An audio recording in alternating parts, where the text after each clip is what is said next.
Good. Nope. You don't want to hear it double. 1 Jules is enough. I know. It's sufficient. There's more than enough. 2 Jules would be too much to handle. I would agree with that. You're ready for it's like double the Jules. Double, triple, no. You don't need that. No, we're okay. Time to tweet the details. So, am I waiting for introduction, or am I just gonna be in this from the top? You're gonna. Well, this is just pre-show. So, when we start the actual show, we'll do a countdown. You'll hear the music. Here, I'll show you. You'll hear. Oh, where'd my soundboard go? Uh-oh. Map. That's a good thing to look for. Where's my soundboard? I had it closed. What program do you use to do the soundboard? It's called Soundboard. Oh, it's a Mac-based program. Yeah. I'm sorry. Sorry, I didn't have a Mac. Yeah, sorry. I guess, man. Behind the times. And... Did you hear Kilrog? Nope. You didn't? Okay. Nope. I didn't either. That's not good. Oh, this webcam thing is annoying. Isn't it? Oh, shoot. If that's the case, then I might have to reboot things. Dang it. Well, it's not on here. Oh. Yeah, for the... Oh, the stream heard it. The stream heard it? You guys didn't hear it. Huh. How weird. Okay, what's going on?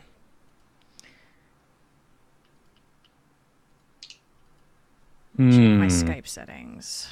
I wonder if I can cheat here. Microphone, speakers. Get my chat room popped out.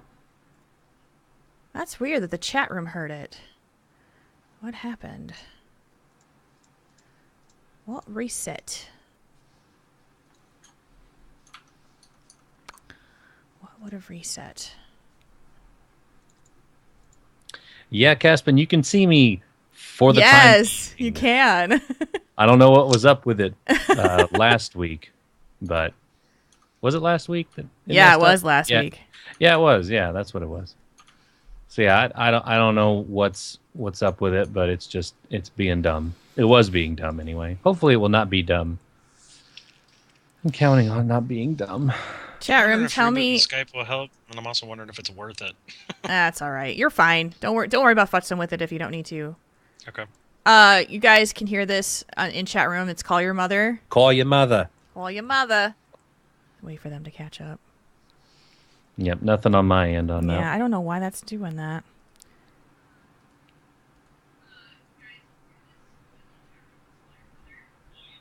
Do you have the stream playing in the background, Jim? I just turned it up to see if I heard that sound effect. I'm turning it back down now. Yeah, that's okay. So they're hearing it. You're not. I'll get that fixed, but at least it's streaming out to the chat and to the and to the video, which is what I need to be able to capture it. So I'm sorry. No audio for us. No audio for you. I don't know what changed, but we'll fix it. I'll just imagine it. Kilrog. Kilrog. That's who we're gonna blame for this one. We will blame Kilrog for this. That is odd that it's doing that. I'm trying to think of why that's doing that. I don't know. Might be.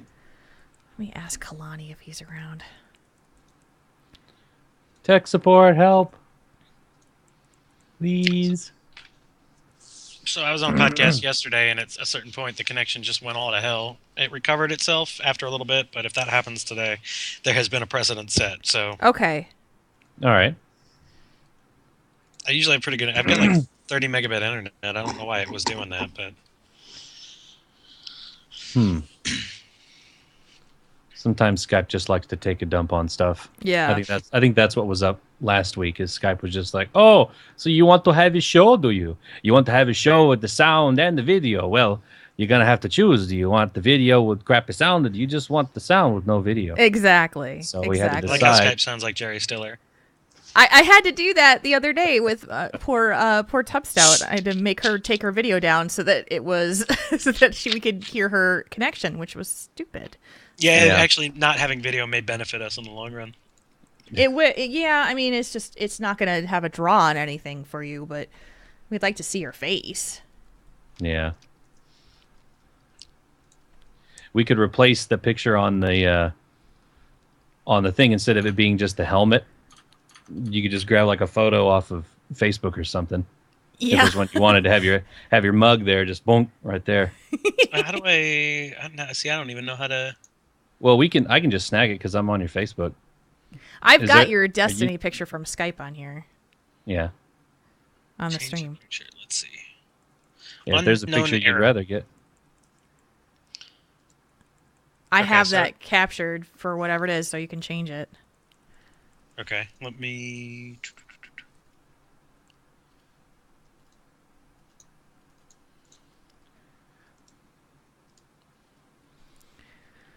Oh, I have the picture I want. Okay. Let me pull it up real quick. I forgot how to computer. That's okay. It happens to the best of us, and then it also happens to me. So you can it definitely happens. Oh, hang on a second. Hang on a second. Can you still hear me? Yes. You can? Can you hear this? Yes. You can! Yes. That fixed it. Thank you, Kalani. What'd you have to do? I just switch a setting. Ah. Because Skype, when it updates, sometimes it decides it wants to just kind of poop on everything. So it switched a setting, and so then you couldn't hear it. So yay! Now you guys can hear Kill Rock. Yeah, let's restore to default just because we feel like it. Here, this one. Call your mother. Call your mother. There you go.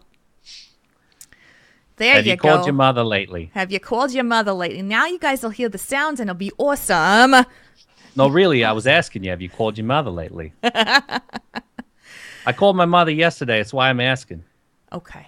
All right. I mean, I called both my mother and my father to tell them when I was coming for this gig this weekend. Tell them where and when so they'd come and see me play. Because it's been a long time since they see me play. So that's why I did it. So that's why I'm asking you. I talked to both my parents yesterday. You only got to call one number. I got to call two numbers to talk to my parents. You call one number, you talk to both of them. So have you called them lately? Oh, I'll have to find the Marsha clip again. I don't have it on my soundboard, but that Marsha story was great. Oh, yeah, that's a classic. It is. Oh, look at that face. Look at that Jim Beverly face. He's like so dainty. Hi. There you go. I'm not sold on that one. That's probably going to change like 10 times throughout the show. All right. You can do whatever you want to do. Is that like what kind of hoodie is that you're wearing? Is that like a Zelda hoodie? Zelda hoodie, yeah. Yeah, see, I thought I saw the Triforce there. That's awesome. Yes, Tasia, we are in the beginning. We're in the pre-show. Pre-show. Yep, we have not started officially, but we will momentarily. Momentarily, we will. Eventually. So, yes. Someday, somehow. So, yeah, we're going to do the music, since now you can hear the music.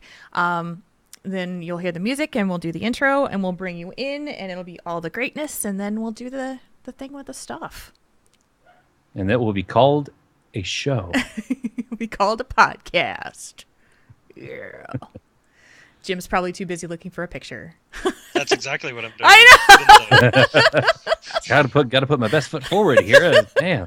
He's such a podcast pro. He doesn't even need to listen to anything that we're talking about. He's just going to look for a picture and be like, you guys do your thing. I'll be here when you're ready. Yep. I got this. Got this. I'm glad you're here, Caspin. This is going to be a good one. We're going to talk about some heavy stuff, but I think it's going to be a positive impact on things. So yeah, I'm excited. I'm excited for this. Yeah, this is going to be good. Jim and I had a good conversation a couple weeks ago, and it turned into an opportunity to say, let's do a show about it. Yes. So, and I'm very happy for that too, because I haven't had the chance to hang out with you on the show since I took over, so it'll be pretty good. Yeah, absolutely. And plus, it'll be a good refresher for all of our newer listeners too. Mm-hmm. I agree. Yeah, absolutely. I'm actually going to update our information here. Special guest.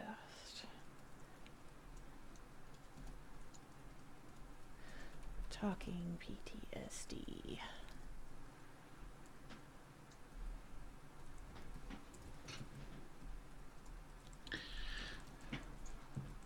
Doom, doom, doom, doom, doom, doom.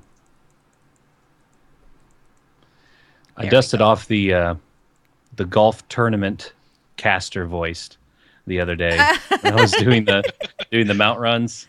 Because when you get to the DPS queues, it's like a 5-10 minute wait per character, and so I'm waiting at like a spawn point of Galleon or something like that, and it's like, and now as we enter minute 4, waiting for Galleon to spawn at the site here in Valley of the Four Winds, we noticed that a new Death Knight has come over. He's riding Experiment 12B, which of course is it's the mount that drops from Dragon Soul.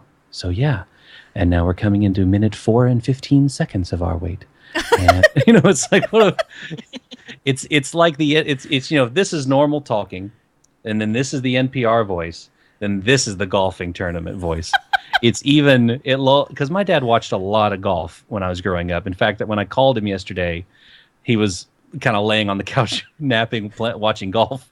So I knew that voice was around somewhere, because they don't want you to go away, but if you take a nap, well, that's fine. You're just going to miss a couple of holes, and then you're fine. I love that. It's so different than like casting heroes, where you're like, a Nubarak is totally low. You've got to make sure you get out of there right now. There's a huge sundering that comes out from Thrall. It is like you use this constant like hype. So if we did that on golf voice, it looks like a Nubarak is going to be. Oh, look, I think he died. All right, we've got Cho'Gall pushing top, and we've also got the Tyrael Illidan combo pushing mid, and then down on the bottom we have to make sure, because the other team is pushing in with Li Ming and which Lost Vikings. So let's. I think they're going for the boss. Let's see how they do. You're just. G. I do believe Illidan has him. Thank you, they have their Caspin. ultimates ready, and their level 17 talents are ready to go. Let's see how they go. Are you done with your photo collage yet? I think. You changed the picture like 4 times. It's like a screensaver. I like that picture. That's pretty cool. Yeah, I think that's the winner. All right. Where is that located? That was in Afghanistan. Afghanistan? Okay. I lied. I'm going to use this one. Which one? Okay. Yep, that's it. Right. That's it. Final answer. Puppy! Uh-oh. Puppy picture. Puppy. That's a puppy. All right. You two ready to roll with this thing? Roll with it. I think so. Y'all ready? Let me get my final adjustments in the... Oh, Jim, are you ready, picture. Or do you need a few minutes? I am ready. No, I'm good. Okay. Chat room, are you guys ready? And you're welcome for that ringtone, Grand Nagus. I'm glad you like it. Grand Nagus got his Patreon prize ringtone the other day. We're picking another one after it's Tuesday.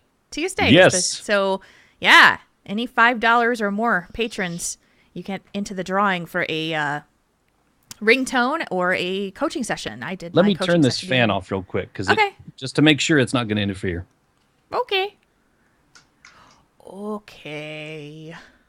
Red eye. I like red eye.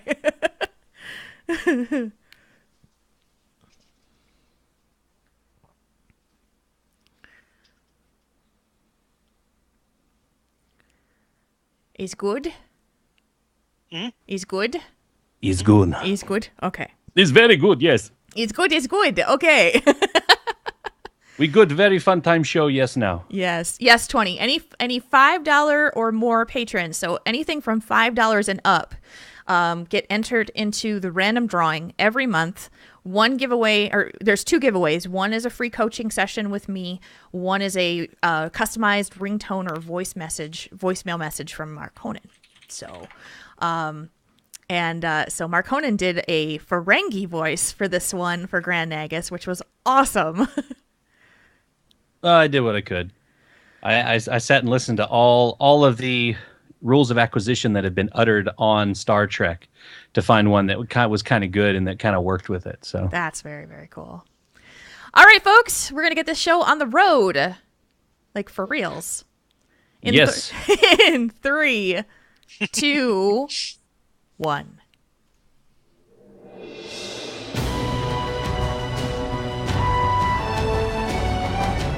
You're listening to Tauren Think Tank, the World of Warcraft podcast for you, the World of Warcraft player.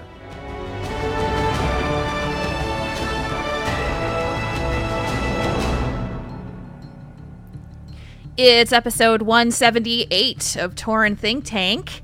Today is Sunday, February 28th, 2016. It is not the last day of February for this year, which is kind of cool.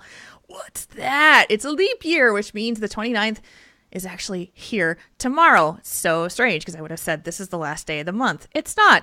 My name is Jules. I'm babbling my head off because I have not one, but two gentlemen here with me tonight. As always, our awesome, friendly-faced Mark Honan. Good evening, Jules. Hello. How are you? I'm doing fine this evening. I hope you're enjoying your not last night of February. In the pre-show, we were talking about doing a golf commentation voice, and so Mark Honan, of course, needs to make sure we bring that out because it's pretty damn awesome. Well, you know, I plug in voices whenever I can. But yeah, it is the next to last day of February. This is a leap year, which means it's also an election year for the president, of course. That's how it's a good way to remember both of that. So yeah, since tomorrow is an anomaly, does that mean we have to go to work and school and all that? I think since that should be like a national holiday, right? Well, apparently if you work for Zappos, they're letting everybody have the day off tomorrow. Really? Yeah, because it's a leap year day and it's a special day. So actually it doesn't exist on the calendar, and so they decided they're not going to work. I know. So where do I apply? Where can I apply to Zappos? Man, every 4 years I get one day off. That's fine. That's awesome. Finally, we have someone returning to us that it's been 3 years since he's been back on the show. We tried to get him on another time and it didn't work out with time zones and internet woes, but he is here tonight coming from the state of New York. It is Sergeant Jim Beverly. I am here. You are here. Finally. You know, and actually we're kind of just one time zone away, except instead of 8? We were, let's see, you're in Central Time Zone, so we were about 7 hours difference. Okay, yeah. So that's a big jump. We had a little bit of a jump there, but it makes it a whole lot easier to have you on the show when you're not getting up at 4 o'clock in the morning to come listen to us or be on the show or hang out with us. So yes, I am also grateful for that change. I am sure you are. So how are you? I am doing spectacular. It's been a wonderful weekend. Good. What happened to you this weekend? We'll just jump right into whole things like what you been up to. What was your weekend like? Well, okay, so I'll go first, I guess. Yeah. So Friday night, I took a bunch of footage with my PlayStation 4. I was playing Destiny, and I kind of finally got to do something I've been wanting to do for a while, and that's kind of mess around with some video editing and making clip videos and things like that. Yeah. And after about 6 hours of work, I published something that I was actually pretty proud of for a first attempt. So that it kicked off my weekend on a high note because, it's something I've been wanting to do for a long time, and I finally, got off my butt and did it. Good for you. But and then Saturday, I was on another friend of mine who has a podcast that Elitist does, able to be on their podcast this weekend, which is something I've been wanting to do for a while. I really enjoy their show. And then we had our first gaming clan event yesterday. Wow. It's our gaming clan has actually grown by about 30 or 40 members in the last week because we got featured on another popular show. And I was able to put that event together. Me and the other two founders of the clan just were blown away by how much activity it was. So that was really positive. And then today we met with two friends that I met here locally. One of the guys I work with, he saw me in the hall and he's like, "Are you a gamer? You look like a gamer." And I'm like, "Oh, you struck up the right conversation with the right person." But so we went over to their place. They cooked us dinner. We played board games and card games and stuff all afternoon. Played a game called Fiasco, which was hilarious. It was awesomely horrible and horribly awesome. And spent several hours just over, making new friends, hanging out, and established a pretty almost a sure thing recurring game group. So it's been a very eventful, very positive weekend for me. That's awesome. Is awesome. You look like a gamer. You look like a gamer is the best introduction that anybody could do. Apparently, I look like a gamer. I don't know. I don't know how to differentiate that. I was in uniform, so it's not like I was wearing a gaming shirt or anything. But yeah. Yeah, no kidding. It's not like you'd be wearing some kind of even a lanyard or anything, a pin, something to kind of show your geek pride. Right. So you just exuded it, emanating it. It was radiating off you. The geek is strong in this one, as we well know. And we're gonna be having Jim with us all night. This is gonna be kind of a special episode of Triple T, and we'll get to that in just a little bit. But Marconin, what's been happening with you? You've had a really busy week. Well, I'll tell you what's not happening. I'm not riding around on the big love rocket yet. Yeah. So 210 times I have ventured into Shadowfang King. 210 times I have taken out Apothecaries Hummel, Baxter, and Fry. And 210 times I have gotten the heart-shaped box. 210 times I have cracked open said box to see not a mount. So I'm doing okay. You're not doing the best you could be. I'm not mad yet because I have one more chance to get it. Just disappointed. Yes, I'm disappointed. I am disappointed in you, Blizzard. How dare you laugh in the face of my dedication? But so I've got one more chance to do it because the event is over at 10 a.m. Pacific, I think for me or for the server, whatever. Yeah. So it resets at 4 a.m. So I'm going to get up at 4 a.m. because I have to be at work at 7. I have to leave at like 6. So I'm going to get up. I'm going to run those 15 things and then like go get ready for work. And the cool thing is I've been streaming this on our Twitch channel. Yeah. Twitch.tv/Tauren Think Tank, where you're watching us right now if you're live. Yep. And it's been really cool. I've had a consistent, just several people in there every day. And it's been really cool getting this, I'm kind of getting my feet wet a little bit more with a consistent streaming basis, and it's a schedule, I should say. And it's really kind of cool and I like it. So we're going to go ahead and say, if you guys like that kind of stuff, let us know and give us some ideas on what we can do to kind of, what do you want to see? Do you want to see more Heroes stuff? Do you want to see some Hearthstone stuff or some more? Because after I do my 15 runs, I usually play a game or two of Overwatch just to kind of show it off because, people don't have it yet. And just to kind of show that off. So if you got any ideas, if you got any suggestions, heck, we can go. I know they just re-released Pokemon. If you want to see me play Pokemon or whatever, it could be a non-Blizzard game, just whatever. Just send us an email at questions@taurenThinkTank.com and just let us know because, I kind of like it. Kind of like getting to play video games with you guys and chatting with you, just like we do when we hang out here. Absolutely.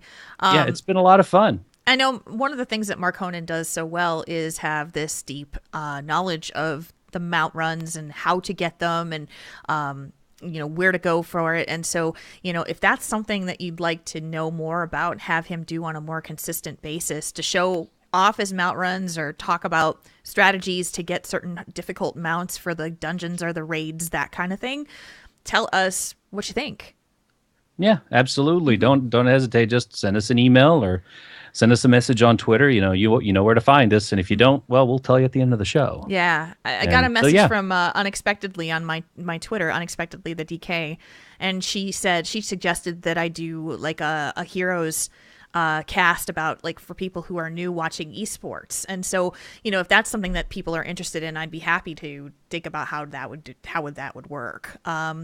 So yeah, I mean, we're happy to talk about a little bit more and bring the community further together with gaming if that's something that you guys want to do. Absolutely. That's what we want to do for you guys. Yeah. Gosh, other than that, it was pretty much mount runs, work, and I also did a couple of rehearsals for my gig in Memphis this weekend that we're doing, and it's coming together. We finally had a full group on. We had a full ensemble rehearsal yesterday, and it's getting the music's getting tighter. It's getting tighter together. It's sounding like a band, like an ensemble. So yeah, we're doing the gig Friday night. And I'm really looking forward to it. Both Mama and Papa Conan are going to be able to make it. Nice. And gosh, they haven't seen me play in years because I haven't really played much in years. So it's going to be a real good time. And I like going to Memphis. love the town, all the things to do there. Plus, see my folks. So it's going to be really good. It's a nice jazz concert too. Cool. And that's what I love doing. So it'll be a good time, real good time. Excellent. So that's anything else? Well, other than that, one small wow thing is I finally got the blood infusion quest out of the way on my paladin who's going through the Shadowmourne quest line. Nice. I got to hang out with our fellow raiders RLA and Bimini, and RLA and I did the blood infusion for her Death Knight, and then Bimini got on and helped all three of us did the blood infusion for my paladin. So. Nice. I am 2 steps closer now to getting my Shadowmourne and the cool, awesome tabard of the Lightbringer that I can't wait to give to my mage and have him run around on. It's going to be so cool. That's awesome. Yeah. But yeah, well, we were watching a little bit of Heroes, too, earlier today. In fact, it's going on right now along with the Oscars. I know. Did you watch any of that, Jules? Was that, or were you just done? What did you do? What were you up to? Your sarcasm is great. Is it dripping through the speakers yet? It might be. I mean, I apologize to anybody who is following me on Twitter and hates anything talking about esports, because that's all I've done for the last 2 days is watch and talk about the matches for the Heroes spring regionals for the North American region. And it's going on right now, and the the dedication here. I am here, even though the big matches are happening right now, and I'm going to have to watch them on replay tomorrow. But It has been. I'm just so obsessed with Heroes of the Storm competitive stuff, and so that's been so cool. Plus, I had the opportunity to cast some games for an amateur league called Share League. I talked about that last week. So just a quick story. So I had my first one on last Monday, 1 match, and I was solo casting, which I learned very, very quickly is freaking hard to do. I don't doubt it. Because I'm a podcaster. I'm so used to talking to somebody else and playing off of them, their reactions. I wound up, I felt like I was such a fish out of water doing this by myself. And so everybody there were some people in the chat room. They're like, "You did a great job." And I'm like, "No, I didn't." It was really because they don't know any better. They were very, very, very nice. And as it turned out, I got a message from one of our community members, Tub Stout, who I've met at BlizzCon and talked to her through Skype. And she said, if you are interested in having a co-caster, I would love to give it a try. And I said, well, hey, that sounds like a cool thing, especially after doing your solo casting going, sucked. So so I sent her a message and said, hey, I definitely think I could use a co-caster. I work a lot better playing off of somebody else. We talked about it. I got scheduled for 2 matches on Thursday to cast. And I said, well, let's just give it a shot. What do we have to lose, right? And it went great. We had only actually able to cast one of the matches because the second match, the second team didn't show up. So, oh wow! So the first match, when we got in there, and it goes quick, and you're just like, okay, ready for the draft. Okay, let's go. And we got all of this stuff. It was really, really cool. And Tiber, thank you for complimenting my solo cast. I was not happy with how I had done. So I was much happier doing a co-cast situation. And as it turns out, I have 2 more to cast tomorrow. So I will be back on tomorrow, which is going to be so much fun.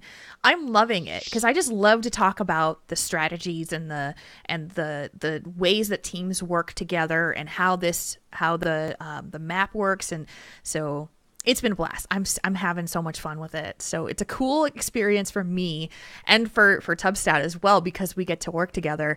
So yeah, that's what I've been up to this week and then all weekend. I mean, it was all Heroes all weekend and I loved every second of it. So glued to the seat action. Exactly. So yeah, by the time we get done with this show, I'm betting they're going to actually be in the grand finals and then we can watch that. So hey, yeah. So that is what we have been up to. And so let's talk a little bit about what we are doing here with Jim on the show. It's been almost 3 years since Jim joined us on the show. And it all kind of started because Jim was a listener of Tauren Think Tank and sent me a message and told me, I want to say you sent me an email, right? I'm thinking. I think actually it started as an iTunes review. Oh, that's right. It was the dialogue. That's right. Oh, wow. I forgot. Yeah, you said this amazing iTunes review. Like, I read it on the show, and I was nearly in tears as I read it. Now I remember, and it was just this glowing review, and Jim kind of told us a bit of his story about being a veteran in Baghdad. And how his challenges with PTSD have made his life challenging in itself, but that listening to the show and connecting through gaming has been something that's really helped. And so we brought him on the show, and we had a really amazing episode of talking about his story. And it's been like 3 years, and I think it would be a really cool thing to talk about it again, because there are a lot of new listeners who haven't been that far back. And also to start talking a little bit about what PTSD is, everyday life, like what your everyday life is, and then talk a little bit about resiliency and staying positive even when you feel like things are really, really crappy in your life. So that's why Jim is here. That's why we're going to do the show. It's not going to be our normal kind of structure with letters and that kind of thing. We're going to be just kind of talking, but I think it's going to be pretty amazing. So yeah. Yeah. So a couple little things before we dig into everything. A little bit of the announcements for the show. Number one, thank you to all who are supporting us on Patreon with the new changes that we've made on Patreon. We're doing a monthly drawing now for any patron who donates $5 or more a month. And those people are entered into a special drawing that either win a ringtone or a voicemail message customized by Mark Honan, or a life coaching session with me. And we had the first ones this month, and it went great. It really did. And so then we'll be drawing our next ones on Monday, after Monday, because that's being the first of the month.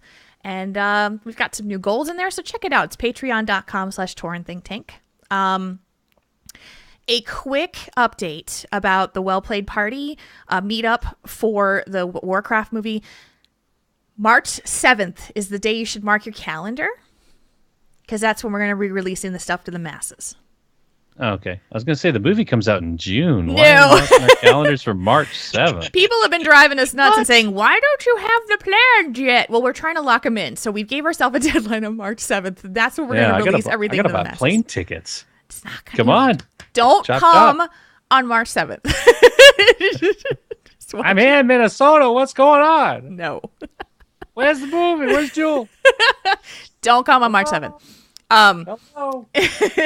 So watch. That's only a week and a day away, though. That's not very far. It's only a week and a day away. Yes. And that's the day before The Division comes out. So at 11:59 p.m. on March 7th, I'm going to be sitting in front of my Xbox. Nerd. Yep. So we better get it to him before then, because after that, for like a week solid. Yeah. Nerd. That's like expansion week. For me, it's like lock the doors, close the windows, all stock about up on food and drink. It's gamer marathon time. Leave me alone. Oh, jeez.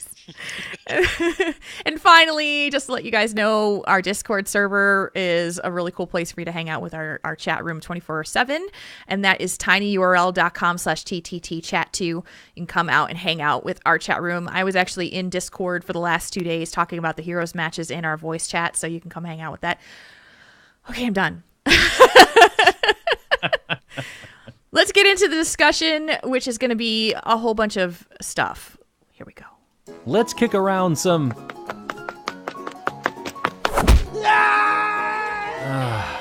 ideas, not gnomes. There we go. All right. Ow. Still funny. It will never not be funny. Always funny. Sadly. Sadly funny. So where do you start with a story like Jim's? I think you just start at the beginning. Start at the beginning. So I think it would be a good idea for those who have never heard you on the show before, to talk about your experience being deployed in Baghdad and what got you to where you are today. Okay. I'm actually kind of bummed that you got really specific, because when we said start at the beginning, I'm like, okay, so it was a cold Thursday night in July of 1984. And no. I was hoping you would start that way. Is your birthday in July? Yeah. It is mine too. What day? 26th. Okay, I'm the 12th. So, go July. 2 weeks. 2 weeks exactly. I know, that's pretty awesome. But so I deployed about 2.5 weeks after getting assigned to my very first unit. So I had been in the Army less than 7 months, and I was already on a bus to Kuwait. Or, well, I guess on a plane to Kuwait, and then got on a convoy up into Baghdad. We set up in a little bombed-out palace, and I lived there for a good 6.5, 7 months before that fateful night. But, I mean, in 7 months, you see a lot of things. We went on patrols, survived a bunch of IEDs, a bunch of rocket attacks, a lot of foot patrols and raids, kicking in doors. Did a lot of things I never thought I would ever do. And I enlisted straight out of high school, so I grew up really quick. I can imagine so. With not a lot of room for error. Yeah. So, I remember we were on a patrol, and we were driving in this very large intersection, courtyard, promenade type area, and there was a giant mosque. We were driving past the mosque. It had these really high walls, and kids, as they casually did out there, they just were throwing rocks and yelling, and some were doing it to be jerks, some were doing it because the other kids were doing it and they thought it was cool to do, some were doing it because they just didn't know any better. Yeah. But it's just something we accepted, something all the kids did. I don't think they really meant to be malicious by it. I think they were just doing it because it was it was what they did. But so we were just casually picking up these rocks and tossing them out of the vehicle and stuff, and we didn't realize it until it was just a little bit too late, but among the rocks, there was a grenade tossed into the vehicle. Oh, so the grenade detonated. There's the flash, the bang. I don't know if you've ever been flashbanged in a video game, but honestly, they portray it pretty accurately. Your vision blurs. You got the ringing in your ear. You're kind of concussed a little bit, and you don't really know where you are for a second. Yeah. And I was dazed. I never lost consciousness, but I remember. Seeing the guy sitting next to the grenade clutching his arm. I remember seeing the other guy to his left in front of me, just like in the same daze I was, and the guy to my right was unconscious. And the sergeant gets out of the passenger seat because he heard, we came back, ran around to assess us, and he's like, "Is everybody okay?" I said, "We're all alive, but we need to go." Yeah. And he's like, "Any casualties? Are we all okay?" I'm like, "Sergeant, you need to get back in the truck, and we need to go." And my language was a lot more colorful at the time. Yeah. But a few more expletives. But he was like, okay. So he runs back around, and this is me, little private first class Beverly, screaming at a sergeant using cuss words and stuff, and he's like, okay, so he jumps back in. The vehicle starts to peel out a little bit, and then I realize that the medic in the vehicle behind us is sprinting up to the back of the truck right as we're starting to peel away. So I'm like, wait, stop. So it was like something out of a comedy movie. Go, okay, stop, okay, go. But she like did this like Superman dive right as the truck stopped and kind of slid into the back of the truck. And then I just reached down and grabbed her. I was like, okay, go. So I was holding her steady while the truck took off again so she wouldn't slide right back out. And I remember it wasn't a very long drive back to the compound. It was maybe 3-4 minutes. We were pretty close. And we tear on down the road. We get to the compound. They pull up right next to the aid station. And I'm closest to the back of the truck, but I'm also the only one who's lucid, conscious, and have like full capabilities with for what I knew of my body and everything. So I was helping them unload the people. They were trying to yank me. I'm like, no, them first.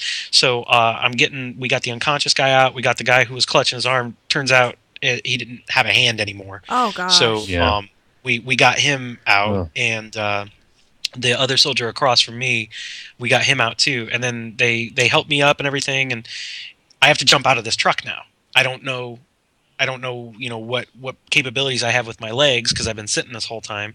But they're like, "Can you stand?" And I stood up, and I'm like, "I think so." They're helping me up and everything. They're like, "Can you get down?" So they ease me down. I go with my left leg and then my right leg, and they're like, "Can you walk?" I take one step with my left leg, and I'm like, "Okay, left leg's good. It's holding me up. I'm good." and they were like, "What about your right leg?" I take one step with my right leg, and that thing just buckles. And I was like, "Nope, right leg's not good, not good, not good." And they caught me as I was falling, and they put me on a stretcher, take me over to the aid station. We're all getting worked on, and you've got the guy, who's unconscious. You got a guy who's kind of catatonic. I mean, he's so dazed he hasn't really responded to anything. You've got the guy who lost the hand, and then you got me sitting up, looking at my finger where it's broken. A piece of shrapnel went right through the knuckle of my left ring finger, so I've got like a hole in the middle of my ring finger, and I'm just sitting there shaking my hand, watching it wiggle. And they're looking at me. They're like, "You okay?" I'm like, "Dude, look at my finger." And like, I don't know if it was endorphins or what, but I didn't feel anything. I wasn't in any pain. I wasn't, and I'm just sitting there messing with my hand. And they're like, "Dude, you need to relax. You need to sit down." I'm like, "No, cool, I'm good, man. Look at my finger. Look how weird that is. It's all flopping all over." And so I'm laughing and joking with the medic, and he's like, "Okay, you need to lay down. We need to give you some meds." Like they think I'm delirious, but I'm like, I'm so fascinated with the fact that I have this injury that just looks so weird that I don't even notice that, they're cutting off my uniform, and like my pants are all completely red, and like I didn't really realize how severely injured I was. Yeah. And I was missing 2 teeth. Like 2 teeth got knocked out in it, and I remember the only 2 things on my mind at the time were, my finger looks really weird, and holy crap, I lost 2 teeth. This sucks. And they take me to the they put me on a stretcher and put me in an ambulance, drive me to the helipad right as the medevac flight's coming in to take us to the hospital. And was like, one of my buddies gets right in my face as he straps me down, helping getting ready to load me onto the chopper, and he looks at me, gets right in my face and goes, "Come on, Beverly, you got to pull through, man. Don't let my face be the last one you ever see." And I remember when they came and visited me in the hospital, he came, comes to visit me and everything. I was like, "Dude, I want you to know that gave me the strength to hold on." Were you laughing at him at the time, or Yeah, my medic said I was the most cheerful patient he's ever worked on. That is insane, dude. Oh, I'm looking at my left ring finger and imagining seeing my keyboard through it, and it just weirds me out, man. Right? Woo! Oh my gosh. So what happened with your leg? What was the injuries that happened to your leg? There were, I want to say, 15 or 16 pieces of shrapnel embedded in the joint. And I had surgery done that night. They took me into surgery. And I know I said this on the first episode, and I'll say it again, as crude as it was. I remember they wheeled me into the hospital, and they have to cut all your clothes off to like scrub you down and everything like that. And I'm laying on this metal table, and they've got 3 medical techs working on me, and and by this time I'd been given morphine. So I'm loopy as hell right now, and when I've got these 3 med techs working on me, I don't know if it was the morphine, I don't know if it was me being 19 years old, or if it was just random happenstance. I must have had the 3 most gorgeous med techs I've ever seen in my life. And I remember they cut all my clothes off, and I'm lying stark naked on this thing, and they're scrubbing me down and trying to get all the large pieces and taken care of and prepping me for surgery. And possibly on my deathbed, I don't know how far I am from death, how bad I'm injured, but I'm just laying on the slab thinking of cold showers and baseball, because I'm not going to embarrass myself in front of these med techs. And so they wheel me in. They wheel me down, and this major, who's going to be the surgeon to take the shrapnel out of my leg, he leans down. He says, "So how you feeling? You doing okay?" And I'm like, "Well, I'm really high right now. They gave me some morphine." That's like, I don't know if that's an appropriate answer, but he says, "Where are you from?" And I said, "Akron, Ohio." And he pauses for a second. He goes, "Really?"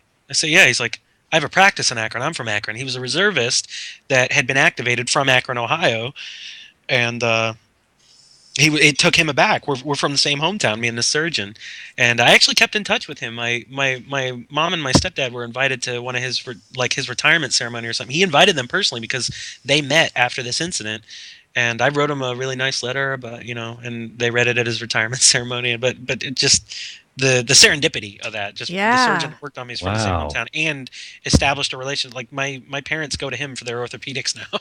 Oh my goodness. That's fantastic. That's awesome. Yeah. So is he back in Akron then? Oh yeah, he was just a reservist once he finished his time. I think he was actually a retired major, but they reactivated him to deploy him as a reservist. That's crazy, and that relationship is still it's still standing in their lives and yours. Yep. So after you were injured, where were you sent after that point, after surgery? I was in the field hospital for about 3 days, and then I got airlifted back to Landstuhl Hospital, and I was there for about 8 days. Mm-hmm. 8 days, I think. Was that your last deployment? No, I've been deployed since then. Yeah. Oh. That was my last combat deployment. But you've been, because was it Germany after? Actually, I've been to Germany twice. There was that time in Germany, and then so I went to Landstuhl, and then I went back to my unit, which was in Gießen, which isn't there anymore. Right. That post doesn't exist anymore. I finished that time, and then but because of those injuries, I couldn't be field artillery anymore, so I had to change my job. So I switched over to pharmacy tech.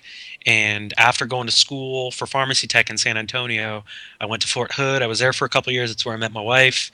Then we got reassigned. Then I redeployed out of that unit in Fort Hood to Afghanistan. I was there for 15 months as a pharmacy tech.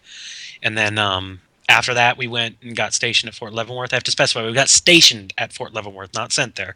And for those who don't know, Leavenworth is where the military prison is. So when people say I went to Leavenworth, they think you got in trouble. But yeah, no kidding. Yeah. So we were stationed at Leavenworth for 3 years, and then after that, my wife got orders back to Germany, and I actually ended up working at the Landstuhl Hospital. So I worked for 4 years in the hospital I was treated at when I was wounded. Wow. Talk about, again, serendipity for... Yeah. And so let's talk a little bit now on the aftermath of dealing with an injury like yours and what it does to you as a person. Well, I'm not a runner anymore. Yeah. I have permanent ringing in my right ear. Like my right ear has been ringing for 13 years now? Wow. Going on 13. It's so ingrained in my life now that if it ever went away, it'd be weird. But so there's that. I have the crooked finger. Yeah. So there's the physical aspects like that. You know, I can't run anymore. Things like that. But then there's the mental stuff where, like, for the longest time, I couldn't sit in a car in an intersection with the windows down, regardless of how hot it was. I'd always be apprehensive that something was going to come in that window. Like, I was really freaked out about that. For the longest time, if a car backfired or if I smelled exhaust, the smell of a grenade after it explodes is almost exactly like burnt oil, like from a bad exhaust. Yeah. The smells are very, very similar. So that smell would make me really edgy and really nervous. Loud noises, really unexpected loud noises. Like if I know it's coming, like I can go to fireworks shows and stuff because I know it's coming. Right. But if I'm sitting in my house and somebody upstairs slams a door, that freaks me out. It's gotten better. Yep. It hasn't gone away, but it's gotten better. It's more manageable, mostly in part through a lot of therapy and just kind of I don't want to say desensitization, but you almost get acclimated to it. Yeah. Yeah. Well, and is it like time? The more time between, the incident and now, the longer the time, the easier it gets. Does that help as well, or not by itself? I think if you have a support structure and you have things that help you actively engaged in getting better, then yes, time does help. But if you don't have any kind of support structure, or if you don't have any way to cope or help, then the time can actually make it worse. Okay, I gotcha. I want to ask you about therapy, which you mentioned. Was that something that the service kind of enforces for you to do, or is it something that you choose to do yourself? It depends on the circumstances. Okay. If your condition, behavior, challenges, whatever you want to call it, if it presents a clear and present influence in your job performance, then the command can actually direct you to go get help. Right. But you are also encouraged to go get it if you feel you need it. Yeah. So I was never command directed. I sought it myself. Like I wanted to go do it myself. How soon after? Couple months to weeks to months. It wasn't too long. It was at the very beginning. There were a lot of nightmares and a lot of night terrors, waking up in cold sweat, stuff like that. So I wanted to do something about it. I was like, this isn't normal. I want to do something and try to get help with this. If you were able to give a message to someone who is listening to this show today, who is going through symptoms of PTSD, what would you say to them? Get help. Get help. By all means, get help. And when I say get help, I don't mean go find a fancy shrink and pay him hundreds of dollars per session. I mean get help. I mean talk to somebody. Bring up stuff with your friends. Go to someone you trust, someone you know, someone you're comfortable talking to. And if there's one thing that I think is the most important thing is don't expect them to understand, just expect them to listen. Because you can go through something and I think one of the biggest barriers for people is they think nobody will be able to relate to this. Nobody will be able to understand this. They don't have to understand it. They just have to listen.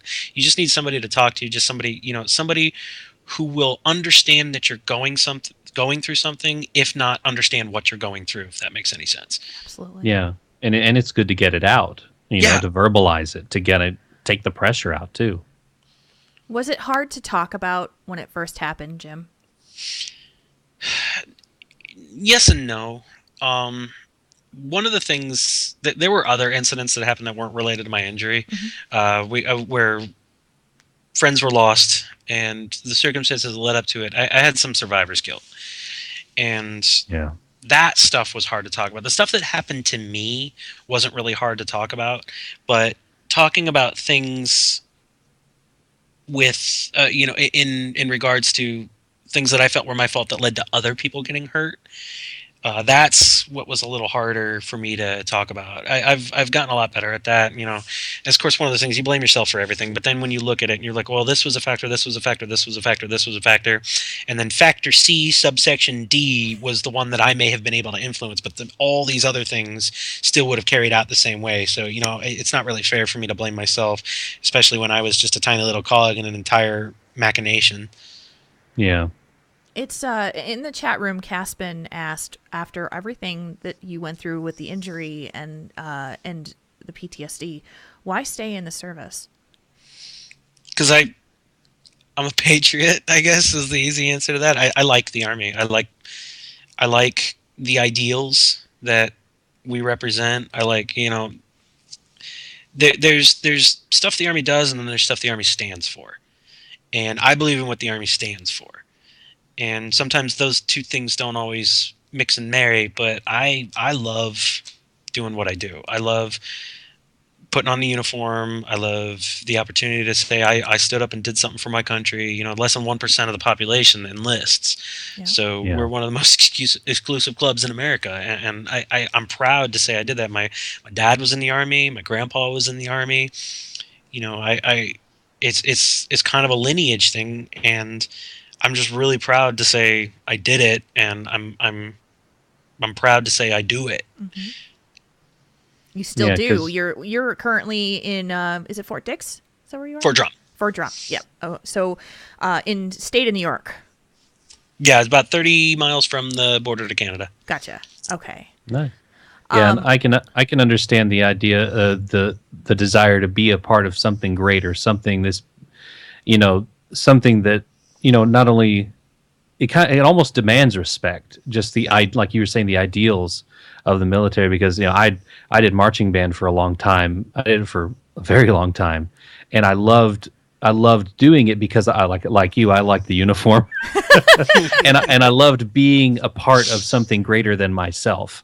And so I can definitely agree. I can see that desire, because even when I go and I see other bands and stuff like that, I feel a camaraderie with them because I went through it too. And so I can definitely see why you would like being what it stands for and being part of that, something greater than you, and something that that's something I admire. No matter what, I still thank people for their service because I'm not out there doing it. Actually, I do want to address something I just saw in the chat. I'm sorry to cut you off. Please do. Sure. Yeah, go ahead. But Grand Nagus says, not to be disrespectful here, but I wish that we didn't have to go to war at all. The fact that we do have to irks me. We don't. Let me just set the record straight here. We don't like going to war either. That's when me personally, when I enlisted, I didn't enlist saying, boy, I can't wait to go to war.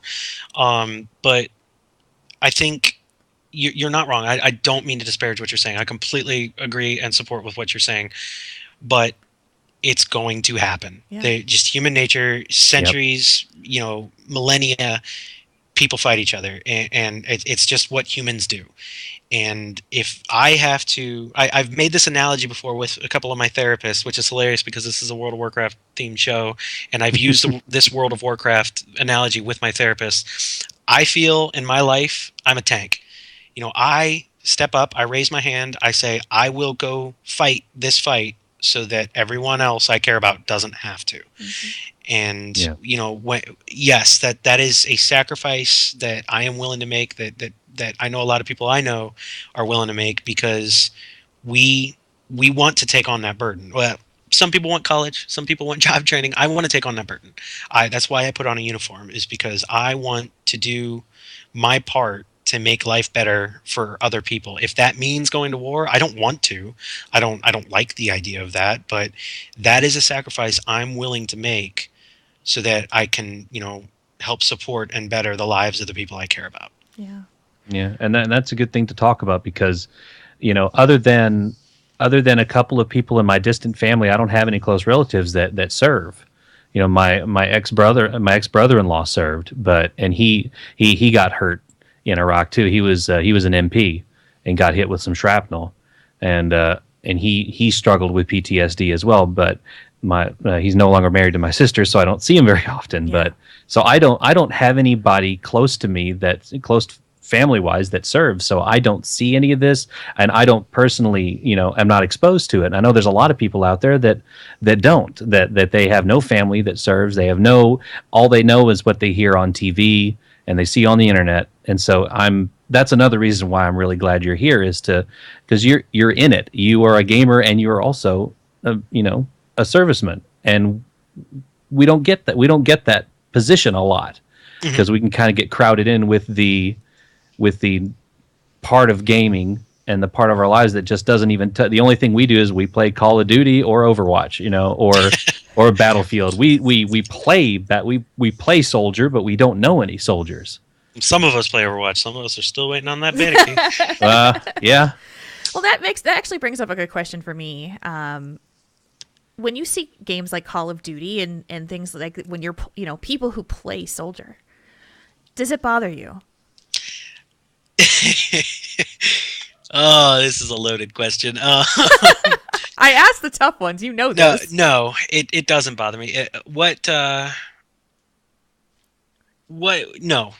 Pretending to play soldier, no. It actually kind of flatters a little bit, because, when you play a mission in Call... Now I know very few people that have actually lived a mission that is like a mission in Call of Duty. But I did a couple of missions where it involved kicking in a door, rushing into a house, and, if there was something in there that tried to kill us, you killed it back. But there was never, buildings exploding around me and me sliding down a collapsing roof and leaping and grabbing a helicopter cable at the last second. I never did that. But the fantasy of that is the fact that, we have that fantasy too. Sure. Would I have liked to have done that? Sure. That would have been awesome. But I was never in a position where that had been possible. And, gratefully so, because I probably wouldn't have caught the cable. But the fantasy of that is something like, I got to go out and have that privilege of putting on the uniform. And I did some things that were really fun out there, and I did some things that were really, really scary out there. I remember one night we sat on a rooftop for about 3.5 hours because we expected a meeting to occur, and it never happened. So we just basically sat on a rooftop in the middle of June, in the middle of summer, in the middle of Baghdad, and we were drenched in sweat when we got off that. And it was all for nothing. The meeting never happened. So wow. we didn't get our guy, and it was a waste of time. That's what the real army is like. So if people want to romanticize it a little bit and kind of experience these fantasies of being that super soldier in a safe fantasy gaming environment, I have no resentment towards that. Let them have it, and as long as they understand that. When they have a 20-2 kill death ratio and I have a 2-20 kill death ratio, I still did it for real, so I win. Yeah. You will trump everything. So I have to say, one of the things that I've enjoyed about you, because I've known you for the past 3 years, is that you are one of the most positive people I have ever met when it comes to looking at things in life, and considering what you've been through. I would say that's a pretty big feat. How do you stay positive like you do in the face of knowing that you were injured probably for no good reason? I figure there's 2 ways to come out of that. And I've actually said this a lot to people before who have asked similar or the same question. There's 2 ways to come out of something like that. And the choice of how you come out of something like that is all on you. I could come through that and be, woe is me. I got, look what happened to me. I can probably never run again. I'm crippled for the rest of my life. And why? What was it for? That's a valid response. I mean, that's a natural response to something like that. That's something that you would not be unreasonable to have that kind of outcome. Yeah. And then my outcome is, you can look at it one of 2 ways. That's the day I almost died. Yep. That's the more negative way to look at it. I almost died that day. And then you can have my outlook. That's the day I didn't. That's the day I was put through the crucible and I came out stronger for it. Yeah, maybe I can't run, but I have experiences. I'm Scandinavian. I don't know if I brought it up before. I have Norwegian heritage. Yep. So the Viking thing is something that's really, powerful to me. It's something that I really try to stay in tune to. That's why I didn't reset the finger. It's still crooked. I didn't put vitamin E or anything on the scars. I didn't replace the bottom tooth, and I replaced the top tooth because I need my 2 incisors to eat apples. But yes. I didn't replace the bottom tooth. That's still missing because to me, scars earned in battle are something to be proud of. Those are something you wear with honor. This is saying this isn't the day someone almost killed me. This is the day I was too damn stubborn to die. And it's a sign of strength. It's a sign of perseverance. It's a sign of power to show I overcame this, and that I draw strength from that all the time. Mm-hmm. And yeah, when things get rough, I'm like, yeah, things are rough. Oh man, for the last 3 months, the Army hasn't been paying me my full rent because that actually happened my first 3 months here at Fort Drum. I was getting $200 paychecks, and I'm thinking, how am I going to survive on $200? Every 2 weeks. I've got groceries, I've got bills, I've got gas, I've got to buy. How am I going to do this? Right. And then I thought, you know what? I've got savings saved up, and I survived a damn hand grenade. What's the worst that can happen right now? And it's kind of hard liken back to that. Yeah. I was gonna say, well, I survived that. I can survive that. That it kind of puts everything else into perspective, right? Exactly. That's the perfect way to put it. It puts it in perspective, and when you can put something into that kind of perspective, you understand. You know what? Things maybe aren't as bad as I'm making them out to be. Yeah, and through the circumstances with what happened to you, you found your wife too, right? Yeah, if I hadn't have been wounded, I never would have reclassed. If I never would have reclassed, I never would have got assigned to Fort Hood. If I never would have been assigned to Fort Hood, never would have worked with the other pharmacy tech that introduced me to my wife. Yeah. And with this July, we'll have been married for 9 years. So that turned out okay. Go. That is awesome. That is so cool. And I'm so glad that you are able to share this message, because this is what I love about Jim. In positivity and looking at things from a way that could be, it's so easy for us to look at negative situations in our lives and say, well, F this and F my life. And oh my gosh, it's so sucky. And, because I do see that like on social media way too much. And I it's hard sometimes because not only do you have no idea what other people have gone through or are going through currently, we're all entitled to having bad moments, but it's, when it's a constant stream of things, it's like, sometimes I just want to say, check yourself already. Like, I know people who have almost lost their lives, Yeah.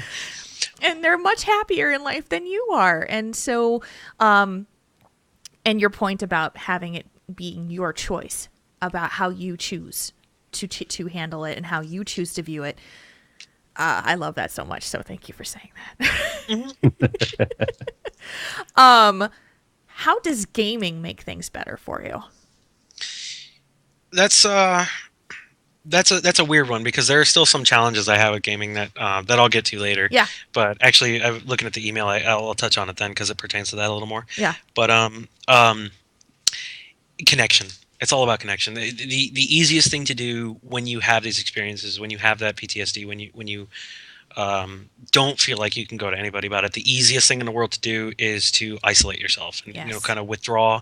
And gaming has, especially with WoW, multiplayer gaming, that kind of thing, it's allowed me to keep those social connections in a medium that I'm comfortable in. Yeah. And that I can have those friendships, I can have those relationships, but I don't necessarily have to be social. I don't have to go to a party. I can log in and join guild chat. I can be in the comfort of my home. I can keep the conversation, under my control. If it's something I don't really necessarily want to talk about, or I can leave the chat room. I can go to a different server. I can come up with some excuse. It's not as awkward as saying, oh, you know what? I think I left my oven back on. I better leave this party. It's not that awkward. It's just you can come up with anything. You can say, oh, I'm getting a call from work. I gotta go. You've got complete it's really control. Easy. Exactly. You have commanding control of that interaction, of that relationship. It's a comforting feeling to have some semblance of control, because one of the major things I know a lot of people struggle with PTSD is just that lack of control. That's just that feeling that you can't control anything that happens to you, and just having that tiny little minute facet of your life that you can still maintain control of. It's comforting. Plus, at the same time, they're video games. They're fun. So it's escapism. And one of the reasons I love WoW so much is because of that immersion. I'm the guy that sits there and the group is yelling at because I'm sitting there watching the cutscene. I want no, hold on, I want to see what they say. I like the story. I like being able to supplant myself in that story. And being able to kind of live in another character's shoes for a little bit. It's why I like role-playing games. It's why I like tabletop. Being able to go be somebody else for a little bit, because maybe that other person has different issues that they're dealing with. It's not the issues I'm dealing with. That my level 60 paladin doesn't have PTSD from getting blown up in the back of a truck in Baghdad. My level 60 paladin might have PTSD from the 40 freaking runs he had to do a Blackwing Lair just to get that stupid pet. So many whelps. That is awesome. So you said that there's a downside though. What now? I'm sorry? You said there was a downside though. That how it makes things better. How can it make it worse? That actually may be better to touch on when we get into the mail that got sent in, because it directly ties into the question. The letter that I've got below? Okay. Yeah. Okay. Well, then let's just jump right into that then. So we got a discussion topic letter from our friend Turarts, which I think is fantastic for this discussion. I let Jim see it before the show, and he said this is perfect. She said, how does being an introvert affect how you play video games, especially ones where you can play with other people like WoW, Heroes, etc.? I don't know the logistics of it, but it would be fun to do a call-in show type thing to get people's opinions. Just watching the Triple T chat room /Discord, seeing people in game and on Twitter, I can tell it's varied. I know for me, I still get the anxiety and occasional panic attacks, even though I'm sitting in my pajamas at home. I would love to be able to just let loose and relax like I know some introverts can, or at least they say they can. Hearing from them would be interesting to me, because maybe it would give me some insight on why they are able to relax and step out of their normal introvert selves. So what do you think? So I don't know if I would be classified as an introvert or an extrovert, because when I'm in a situation that I control, I'm very extroverted. But pretty much every other facet of my life, I'm very introverted. I am very extroverted with people I'm comfortable around. Yeah.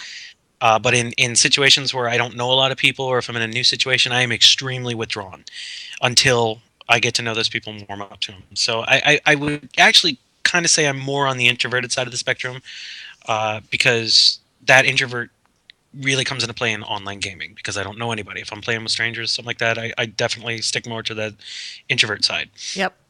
Yeah. Here's the thing. I used to be really good at online games. When I got back from Afghanistan and played the first Call of Duty for the very first time, because Call of Duty came out while I was in Afghanistan. So, well, not the first Call of Duty, but Call of Duty Modern Warfare, the first Modern Warfare. We played in like little LAN parties in Afghanistan. We wire our Xboxes together, put a projector on the wall in the warehouse we worked in, and every Saturday night we'd have like a little LAN party, and we'd have 4 to 16 people on a good night that we'd all just play Halo and Call of Duty. I got good. I got a lot of practice. I got home. I got on Xbox Live, and I was good. I was in the top 3 on the score every time, and I was really good at the game. I got used to winning, and then I stopped playing for several years. I played here and there, but I didn't stay consistent. And like with anything, your skill at video games can definitely atrophy if you don't do it for a while. Yeah. So I got to the point where, now I got back from Afghanistan when I was, I want to say, like, I think 23, 24, and I stopped playing for several years, and now here we are in my late 20s, early 30s, and I just dabble. I get online, and I'm not the pro gamer I used to be. I'm not as good as I used to be. And what happens is my competitive side didn't atrophy, but my skill did. Yeah. So I find myself sometimes going into online gaming sessions and wanting to be competitive, wanting to be a contender, and just not necessarily having the skill or the ability to back that up. So I want to perform better than I'm capable of at that moment. Sure, with practice, I could get back up to where I was. But when I go into a match-made game of Heroes of the Storm, when I go into a raid or a PvP battleground in WoW, when I log into the Crucible in Destiny, I have a tendency, I can feel my heart rate going up. Like when it's just a match or if there's a team fight or something, I actually feel my heart rate going up. I can see that I'm getting those physical stressors, and it's not because I'm freaking out. It's not because I'm stressed. It's because I'm getting so competitive, and then it sometimes on a bad night I'll take it really personally if I lose. Yeah. Like I'll realize I'm falling into that. I'm getting angry, not at the game, but at the other person. I get angry at that person, not because I lost the game, but because they beat me. Yeah. Because like now I look stupid. It's like a wound to my pride, and that's something that I still have challenges with. And there's sometimes when I just don't feel like playing a game just because I don't want to get myself worked up like that. It may be a different type of anxiety than what Terarts was talking about, but it definitely affects my willingness to play online games, because I don't want to go into that PvP match because I know I don't have the gear I need to be a contender in PvP. I know I don't have the ability. I haven't used a macro since 2004. I can't contend in PvP.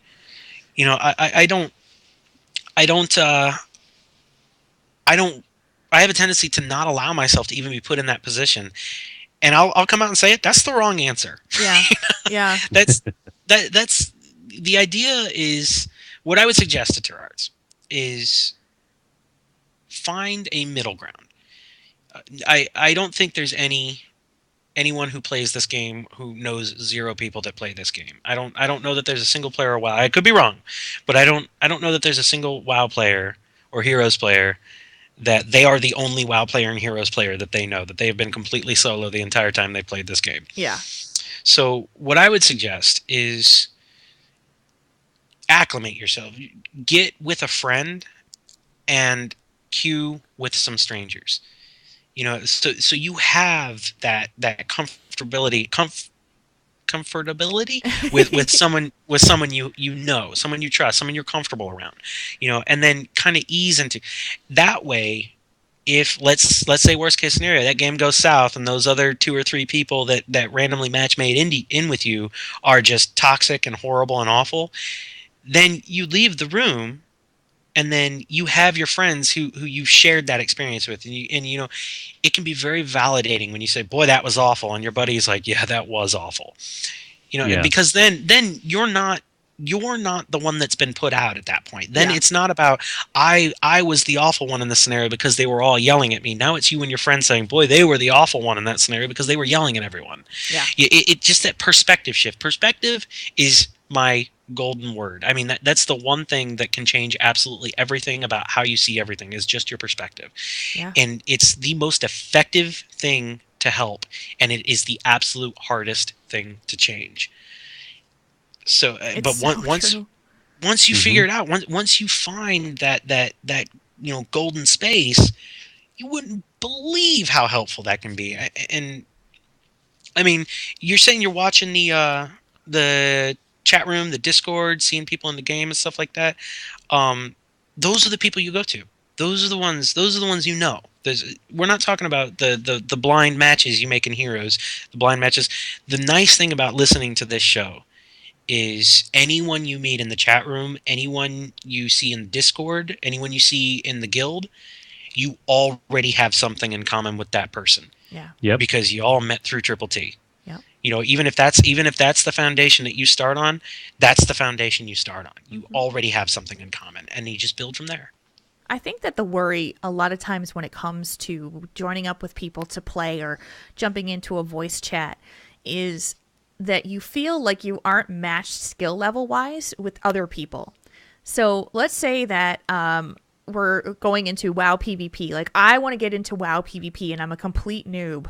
And there are a bunch of people who have been PvPing together and their skill level is quite a bit higher than mine, or they've been experienced and I am not experienced.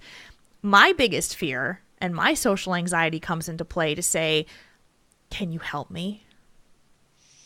Can you be, and could you, basically, can you lower yourself to my level that's how I feel every time I queue up with Jules on Heroes. And see, that's the thing. It's like, there's Mark Honan saying, I can't match your skill level and knowledge, where I'm saying, well, I didn't start there. I didn't begin there. But at the same time, like, I enjoy playing Heroes with people who are similar experience and skill level to me when I play on a regular basis. I'm not necessarily going in and saying, let's do a brand new people night all the time, because then I don't get a chance to fulfill the stuff that I'm doing. Like, it's that back and forth thing. And so I know when you're somebody who's new, starting out in gaming or in a certain game, and you want to learn and you want to team up with people, it can be really hard to do that. Yeah. You know what I've learned is one of the absolute best solutions to that problem, just to practice until you've gotten better without really having to deal with that humiliation. Bots. Yep. And most games have them. Love them. Because you can learn. When I got my wife into Heroes of the Storm, I wasn't really sure if she would enjoy it. And boy, was I wrong. She got hooked on that thing. But we have yet to play a match-made game because we just have more fun playing with bots. But that's what's nice about it, is you have that co-op versus AI option. Right. And that's something that can ease you into it. You can play co-op, maybe increase the difficulty of the bots a little bit. Find and that also, if you have those friends that are really good, have them come into one of those games with you. You're fighting against bots. You're fighting against a machine. It's not, that machine's not going to judge you when you stand too close to the tower and it gangs you. That's the hardest thing to deal with. Is for me, is when I get ganked in one of those games, I'm like, oh, but they think I'm an idiot now. And I don't like that. I don't like that that wound to my pride. Right. But if it's a bot, that bot's not going to judge me. That bot's going to hearth back and wait for me to come back to the tower again. But you can get that practice. You can share those skills. You can ask them to teach you, and you're not really putting them out because it's bots. You're not losing anything. You're enjoying a game with your friend, and your friend is, if it's a good friend, they're enjoying the opportunity to teach you. And if they're not enjoying that, if it's a chore to them, maybe don't ask that friend. Right. Right. And that's the thing about friends. When you're an introvert, it's harder for you to connect with people. It's harder for you to reach out and want to make friends with somebody. And I think, Jim, you sound like you are more of the extroverted introvert. Like, if you know that there's a familiar area that you're going to, like a Triple T chat room or that kind of thing, like, you're going to know that there's probably friendly faces there.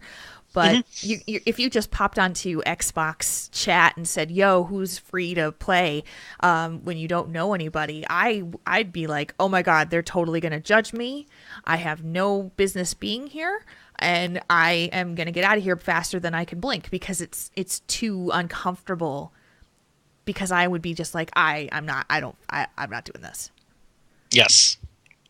Yeah, and so it's that the introvert is going to be the harder one to just step outside of that comfort zone and be like, okay, this is a safe place for me, you know? Yeah.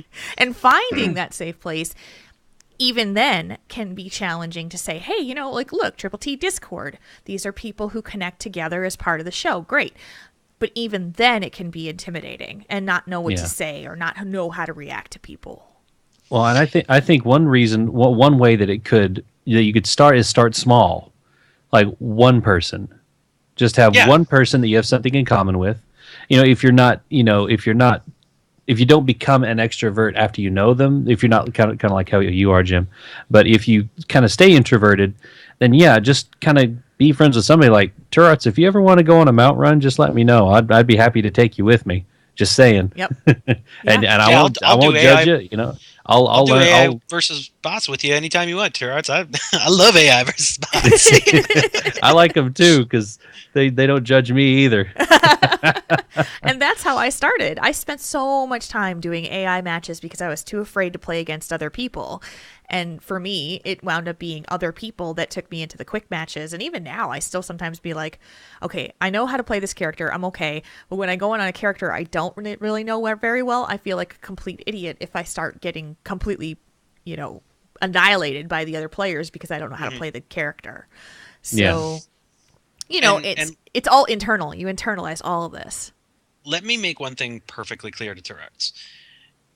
There is nothing wrong with AI versus bots. There is nothing wrong with enjoying the single player section. If you there's not an expectation of you to play multiplayer with everybody. If it's something that makes you uncomfortable, you don't have to do it. This is a video game. This is something you should be doing for fun. This is not something that you should feel forced to put yourself into a situation where you're going to be uncomfortable because it's expected of you as an online gamer. Yeah. That's the wrong answer. If you want to branch out and play with other people, and if you want to improve that, then yes, I hope I've given some tools and some suggestions, and the rest of us have come together with some possible solutions or options for you. But at the end of the day, it's your decision. If there's nothing wrong with someone who likes to play against bots. There's nothing wrong with somebody who likes to play only Hearthstone adventure mode because they don't ever want to have to play against another person. Sometimes it's fun just to play the solo Hearthstone game. Mm-hmm. You know, you don't have to fall into any prescribed perception of what the online gamer should be. If you like playing WoW by yourself, if you want to just go out and quest and work on trade skills and stuff like that, WoW is a kind of a different animal because in order to really progress your character, you're forced into multiplayer activities like raids or PvP or whatnot. Yeah. But that's kind of its own thing. I mean, Heroes has an option. You can play Heroes without ever communicating with another living soul and still just have as much fun and level up. Yeah. You can play Hearthstone without ever communicating with another human soul. You know, these expectations of I'm not really getting what I should out of the game unless I'm playing multiplayer. That's false. That's a misconception. You play the game the way you want to play the game. You have fun with it the way you want to have fun with it. Don't fall into that prescribed notion that you have to group up with people to play the game right. Yeah. I think there is no wrong way to play it. Yeah, I think part of that is like if a game costs you money, then you say to I think we all tell ourselves, well, you paid for the entire game, but you're only playing with this portion of it, or you're not a true enjoyment of the game because you haven't had the full experience.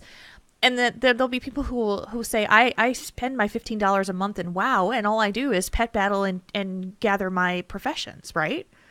And so, obviously there are going to be experiences for people to do it from the range.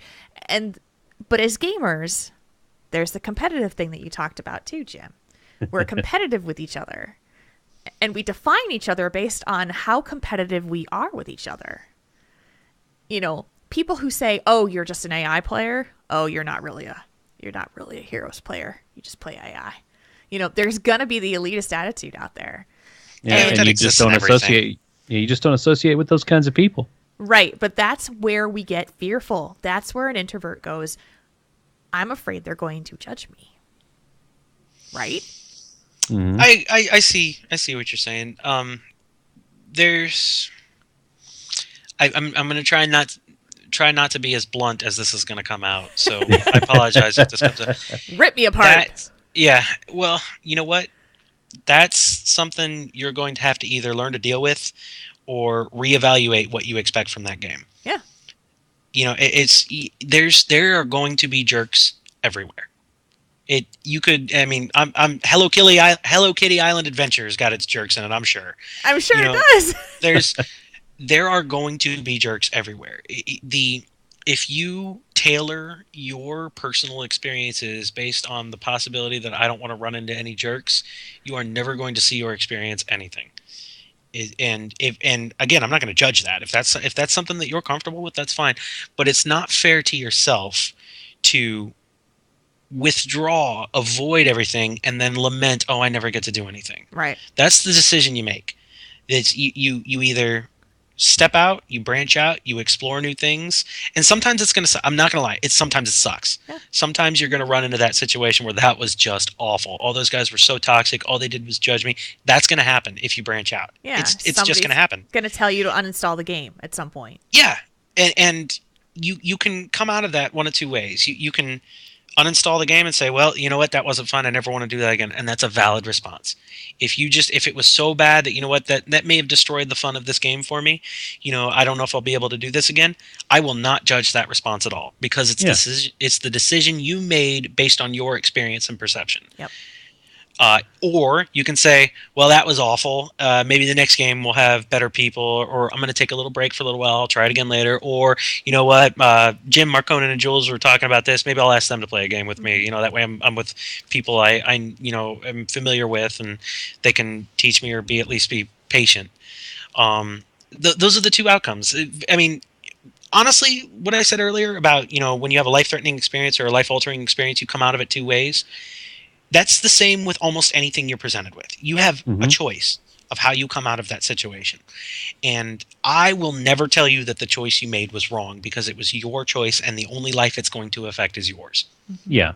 But when you look at those people that say the things and say uninstall the game, and you can do so, but you can do so kind of one of two ways. You could do it either because you really want to uninstall the game, or you're giving them the power. And that's the thing that you don't want to do, is you don't want to give those I don't buy that. little 12-year-olds on the internet any power over you. I don't buy into that mentality, and I'll tell you why. Because that guy said uninstall the game. What did he benefit by you uninstalling the game? He got some jollies out of saying something to somebody less proficient at the game than him. But what did that benefit his ego him? To say it. Whether you uninstall the game or not, how did that change that feel good he got by yelling at you? I don't know. Exactly. He will never know. Yeah, he'll never know. So if you install the game, or if you uninstall the game, he didn't accomplish anything. You know, you made the decision to install the game. Yeah. To uninstall the game. You know, you made that decision. That kid who said that is never going to experience any kind of satisfaction or confirmation that him being a little jerk caused you to uninstall the game. Mm-hmm. He's never going to know. So you're not giving that person any power.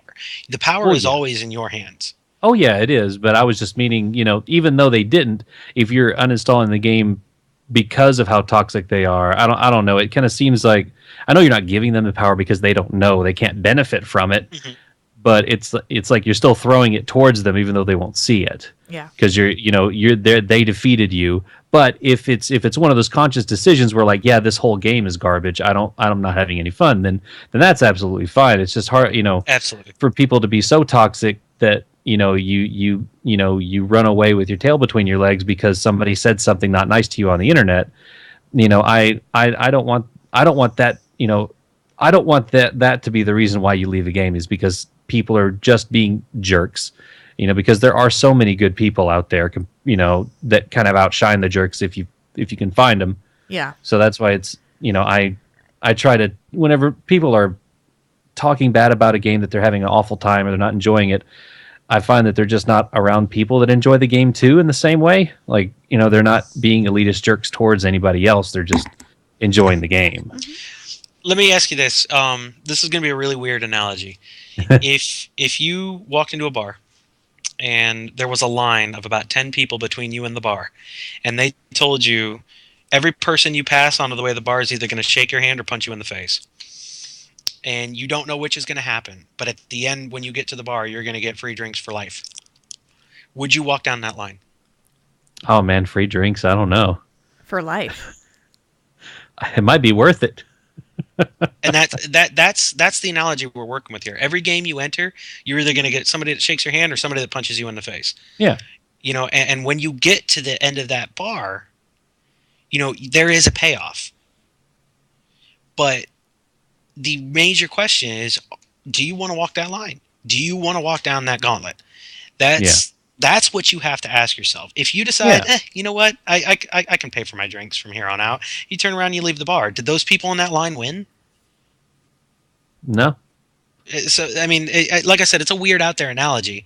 Yeah. But it kind of illustrates the fact that no one's winning anything. No one has the upper hand. No one accomplishes anything by being a jerk.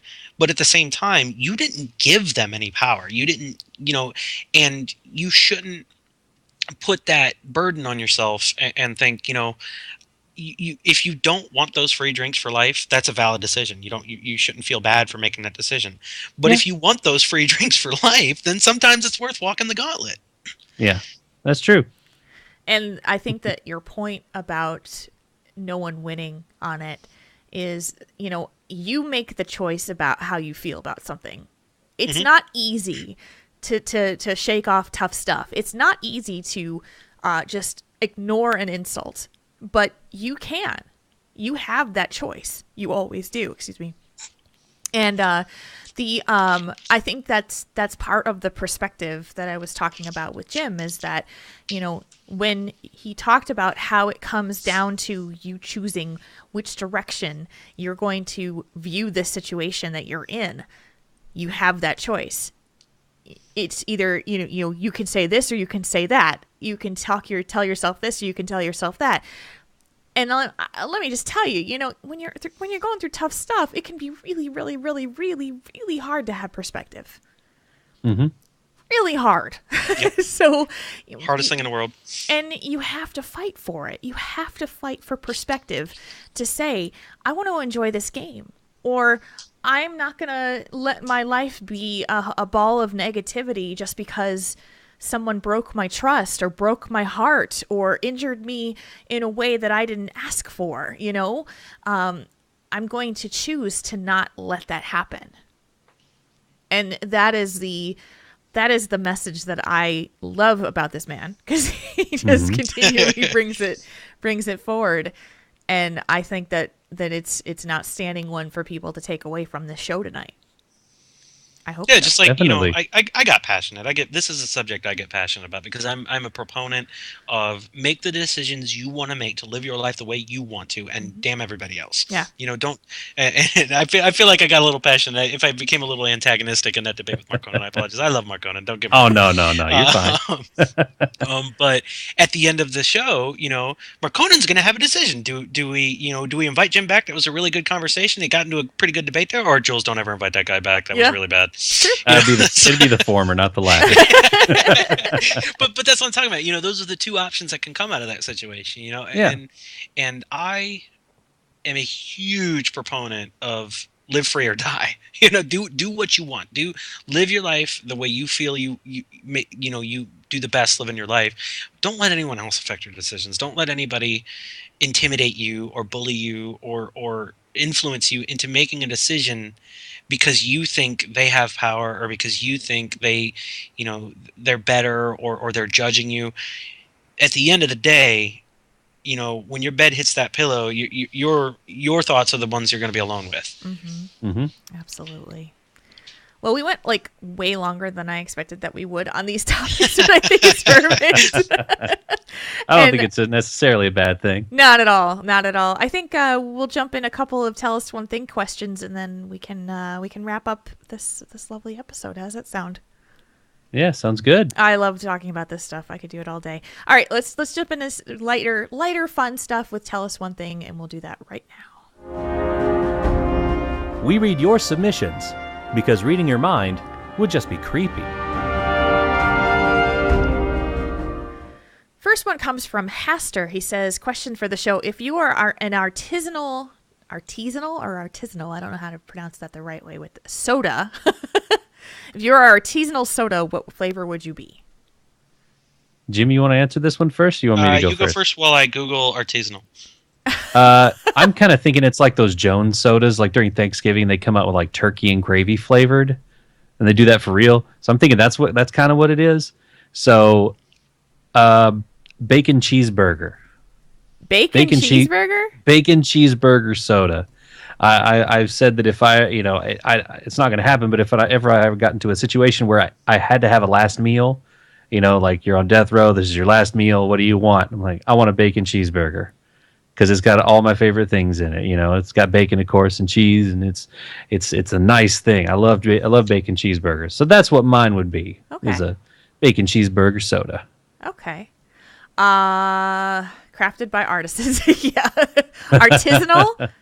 Artisanal. Okay, artisanal. Okay. I've heard both pronunciations, but yeah. I've heard artisanal and artisanal. So, what about you, Jim?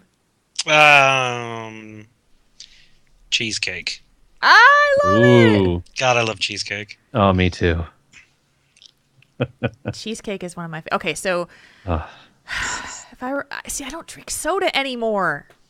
Well, there's your problem right there. I know. I stopped drinking soda after BlizzCon 2013, and I haven't drank a soda. I mean, I think I've had like a sip or two of soda like once in a year. So I don't drink a whole lot of soda. So let me think about this. I really like black cherry. When I when I drank sodas, I loved black cherry soda. Yeah. So maybe what goes with cherry? Well, you could do like a black cherry orange Coke float, like something you could do like ice cream, like ice cream flavored, almost like kind of like a root beer float, but instead of like a black cherry flavoring instead of root beer. Yeah. So it's got the tart, but then it's also got kind of the sweet creamy taste of ice cream with it. Chocolate, vanilla. Yeah, these guys are all kind of giving up there. So yeah, maybe like vanilla. Ooh. Okay. Vanilla, peppermint, black cherry. There you go. Ooh. Could be very interesting. Just saying. It's like Christmas in a bottle. Yeah. It's like Christmas in a bottle. You can drink mine first because it's the meal, and then you can have Jim's and Jules as the dessert. That sounds perfect. It's an entire meal in a bottle. Well, 3 bottles. But can I change mine to spinach dip and I can be the appetizer? Ooh, hey, there yuck. you go. Spinach artichoke dip. Delicious. That's too funny. Oh, that's awesome. I'm going to start photoshopping some labels. BRB. Jim, can you see these at all? Or yes. You want to read the one from Kirill? Yes. So let's stick with food. If you were a cake with frosting, what would you be? Oh, this is so easy for me. I feel like I already answered that with the first one. I know, right? Whenever it was my birthday, my mom would ask me what kind of cake I wanted. I was the most boring, but it was the way it was. Chocolate cake with chocolate frosting. Can't go wrong with the classic. I love chocolate cake and I love chocolate frosting. So let's just make it like there was this thing, like I think it was Sam's Club or Costco or one of those things where they had the cake. I am not kidding. This thing was the size of a dinner platter, like a big dinner platter, like the serving platter. Yeah. And it was huge. And I was like, this is amazing. And I can't ever eat all of this, but I'm going to try. So I'm just going to walk by every so often and gnaw on it just a little bit. Just take a bite or two every time you walk by it. I know. What about you, Marconin? Oh, goodness. I'm kind of with Jim here. Cheesecake is oh, man, I love cheesecake. But what I would do, what would I do? As far as like regular cake goes, I like yellow cake with white frosting. Oh. That's how I like to do it. Is it the buttercream frosting or the whipped cream frosting? Oh, buttercream. The whipped cream is too. I like my calories when I'm eating cake. I don't want it to be kind of. I don't like whipped cream on top of my, because that kind of feels too airy to me. Because I grew up on the frosting with lard in it, just about, and it's just it's like solid. So that's kind of what I gravitate to when I want cake. But either that or Oreo cheesecake. That's my favorite. Oh, yes. Oreo cheesecake. When I was working at Launchville, we had a technician there who would make this red velvet cheesecake. It was a layer cake with a layer of cheesecake, a layer of red velvet, a layer of cheesecake, a layer of red velvet, and a layer of cheesecake. So it was a 5-layer cake, alternating cheesecake and red velvet. And that's the cake I would be, because that was the most delicious thing I've ever had. That sounds so amazing. I love red velvet cake too. Oh, it sounds so good. Oh my God, that's amazing. Do you have their number? And do they deliver? We'll talk after the show. I've got her on Facebook. So. Marconi, you want to read the next one?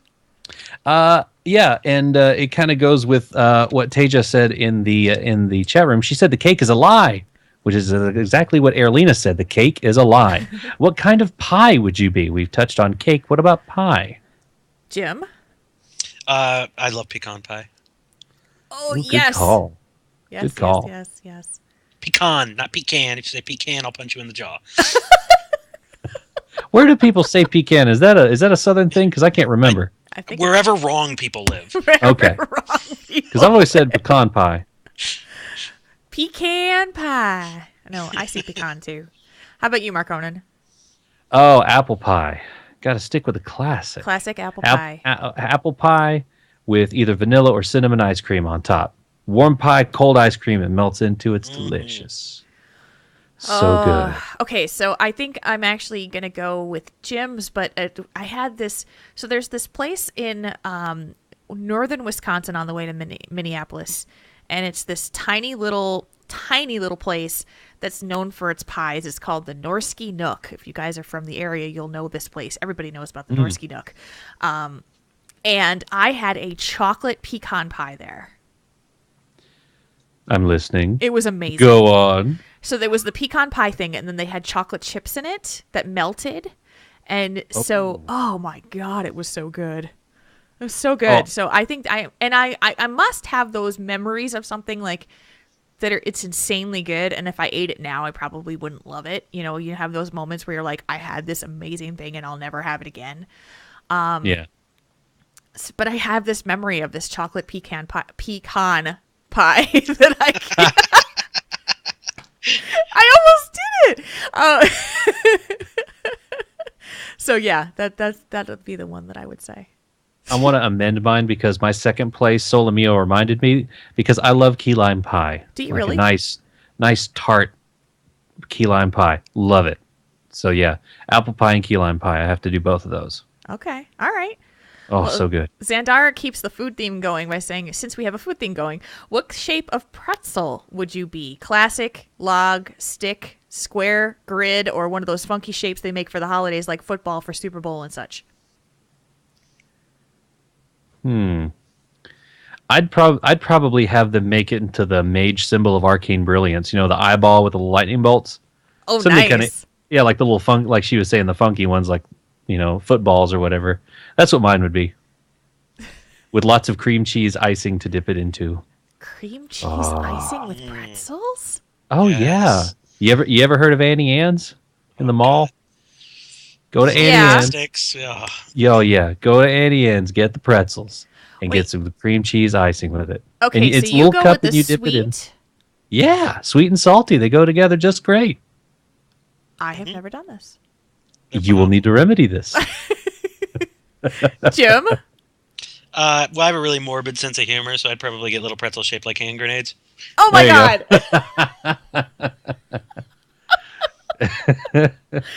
Oh, it makes me laugh.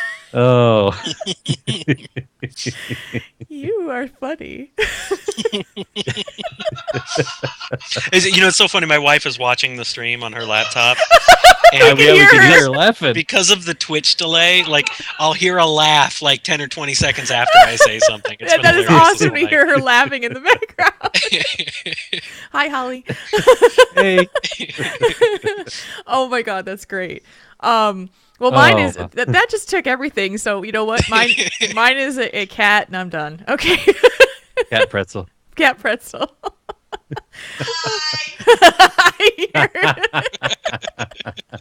Jim, do you want to read the one from Mammoth?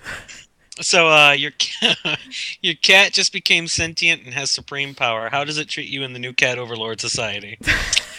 Well, it doesn't, because I have gone underground to lead the cat resistance. Oh, nicely done. Yep. So my cat having supreme power, I've got either Garrus or Spike, who have very different personalities. Garrus will be the one that basically makes me have to jump from the dresser to the bed to the floor on a regular basis to wake up Spike, who's going to just lay on the floor and stare at me until I feed him. So, so I will be the slave to the active cat, and the hungry cat is pretty much just gonna make me, his slave. So wow. I'm already subservient to these animals. Yeah. I'm just gonna have to accept my fate as the true, because they're just gonna basically be able to say something to me about it. Yeah. Oh man. Business as usual. Exactly. Yep.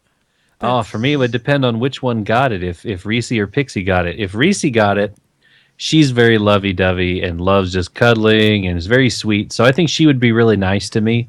You know, she would take good care of me because I take good care of her. You know, I always give her a lot of attention because she likes to be very, very affectionate without being very demanding, which is what Pixie is. So if Reese was in charge, I'd be fine. You know, I'd be pampered. I'd be like the Duke of something. The Duke of weird bird sounds outside or something like that. I'd have a title. But if Pixie got in charge, she would she would lock me out of her room when I want to hang out, even though I know if I come in there, I'll chew on power cords and push power buttons on my computer on her computer tower and let her computer reset in the middle of a podcast. So she would lock me out. Yeah, because that might have happened once, maybe. I'm not going to say it did, but it might have. So yeah, she would be more authoritative with me, and then every once in a while she'd let me in, and I could cuddle and say hi, and pet her and stuff. My cat would be like, "Bring me your favorite belongings. I have to pee." Are these your shoes? Oh, that is so awesome. I need 12 pieces of Samsonite luggage so I can lay in them, one for each day of the week. I know you're not going anywhere. You're just going to put like 2 or 3 shirts and a pair of socks in there to act like you're traveling, but then I'm just going to lay in it. One for every day. Go. Oh, that's fantastic. Do you want to read the one from the creepy one, Mark Conan? Yeah, I'll do that. It says, since we're about a month away, Blizzard has asked you to create the April Fool's Day event. What would you do? Oh, gosh. This is hard because they are really good at coming up with good April Fool's jokes. So, I don't know. I'm stuck on this one. Do you have an idea, Jim?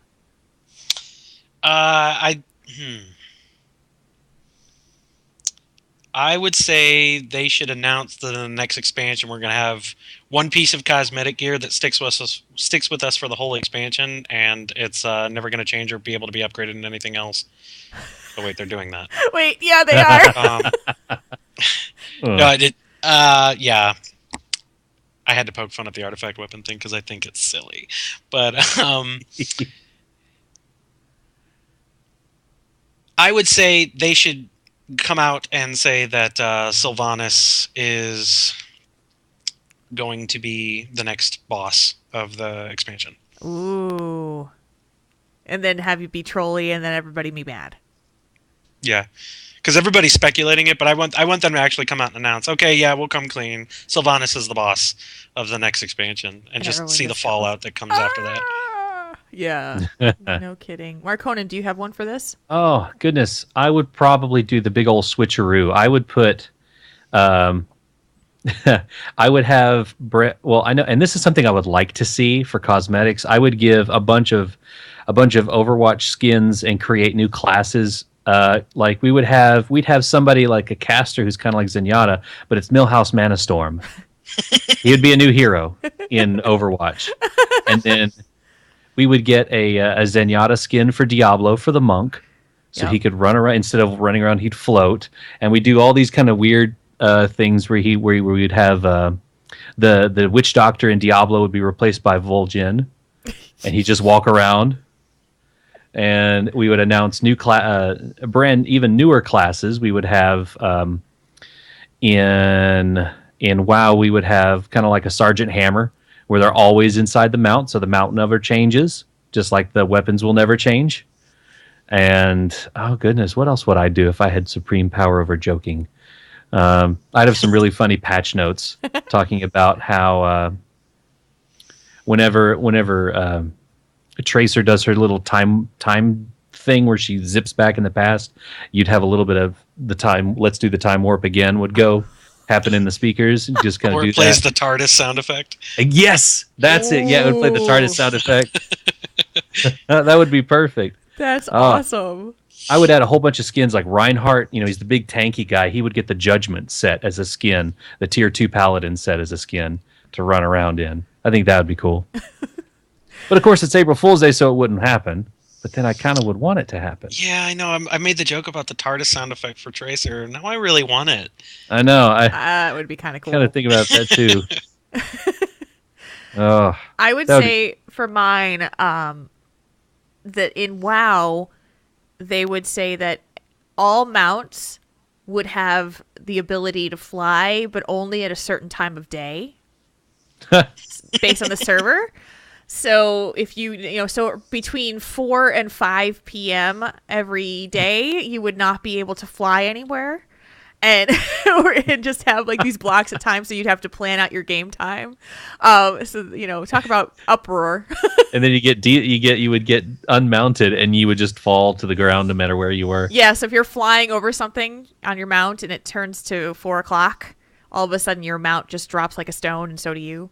And so no, you must plan your work in WoW accordingly, and it'd be kind of mean.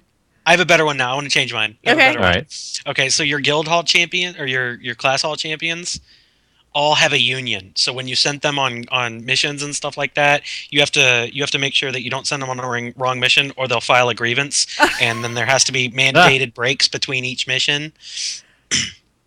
Yeah, I like that. I like that better. That's awesome. I love it. Class hall unions. Yeah. Yeah, or they'll go on strike. Exactly. They'll and then you won't be able to do missions for like a week. That's really funny. I like that one. That works too. And finally, from Cuddles, if you were a character from the original Full House series, who would you be and why? As probably you guys already know, on Netflix they have Fuller House, the sequel to Full House that is now, the continuation of the Full House story. And did either of you watch Full House when Not it came my choice. I hate that show.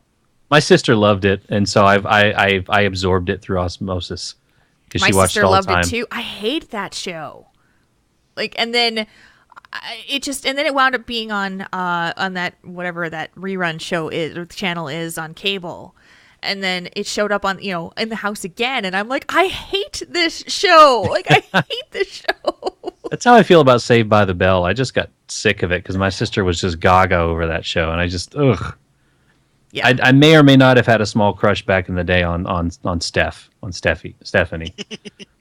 Okay. I was a weird kid. I was a Kimmy Gibbler kid. You like Kimmy Gibbler? Hey, there you go. So who would you be, Kimmy Gibbler? No, I'd probably be, what was it, Uncle Joey? Uncle Joey. Is that Dave Coulier's character? No, that was John Stamos' character. I thought that was Uncle Jesse. That was Uncle Jesse. Yeah. Uncle Joey was Dave Coulier. Yeah, so I'd be him.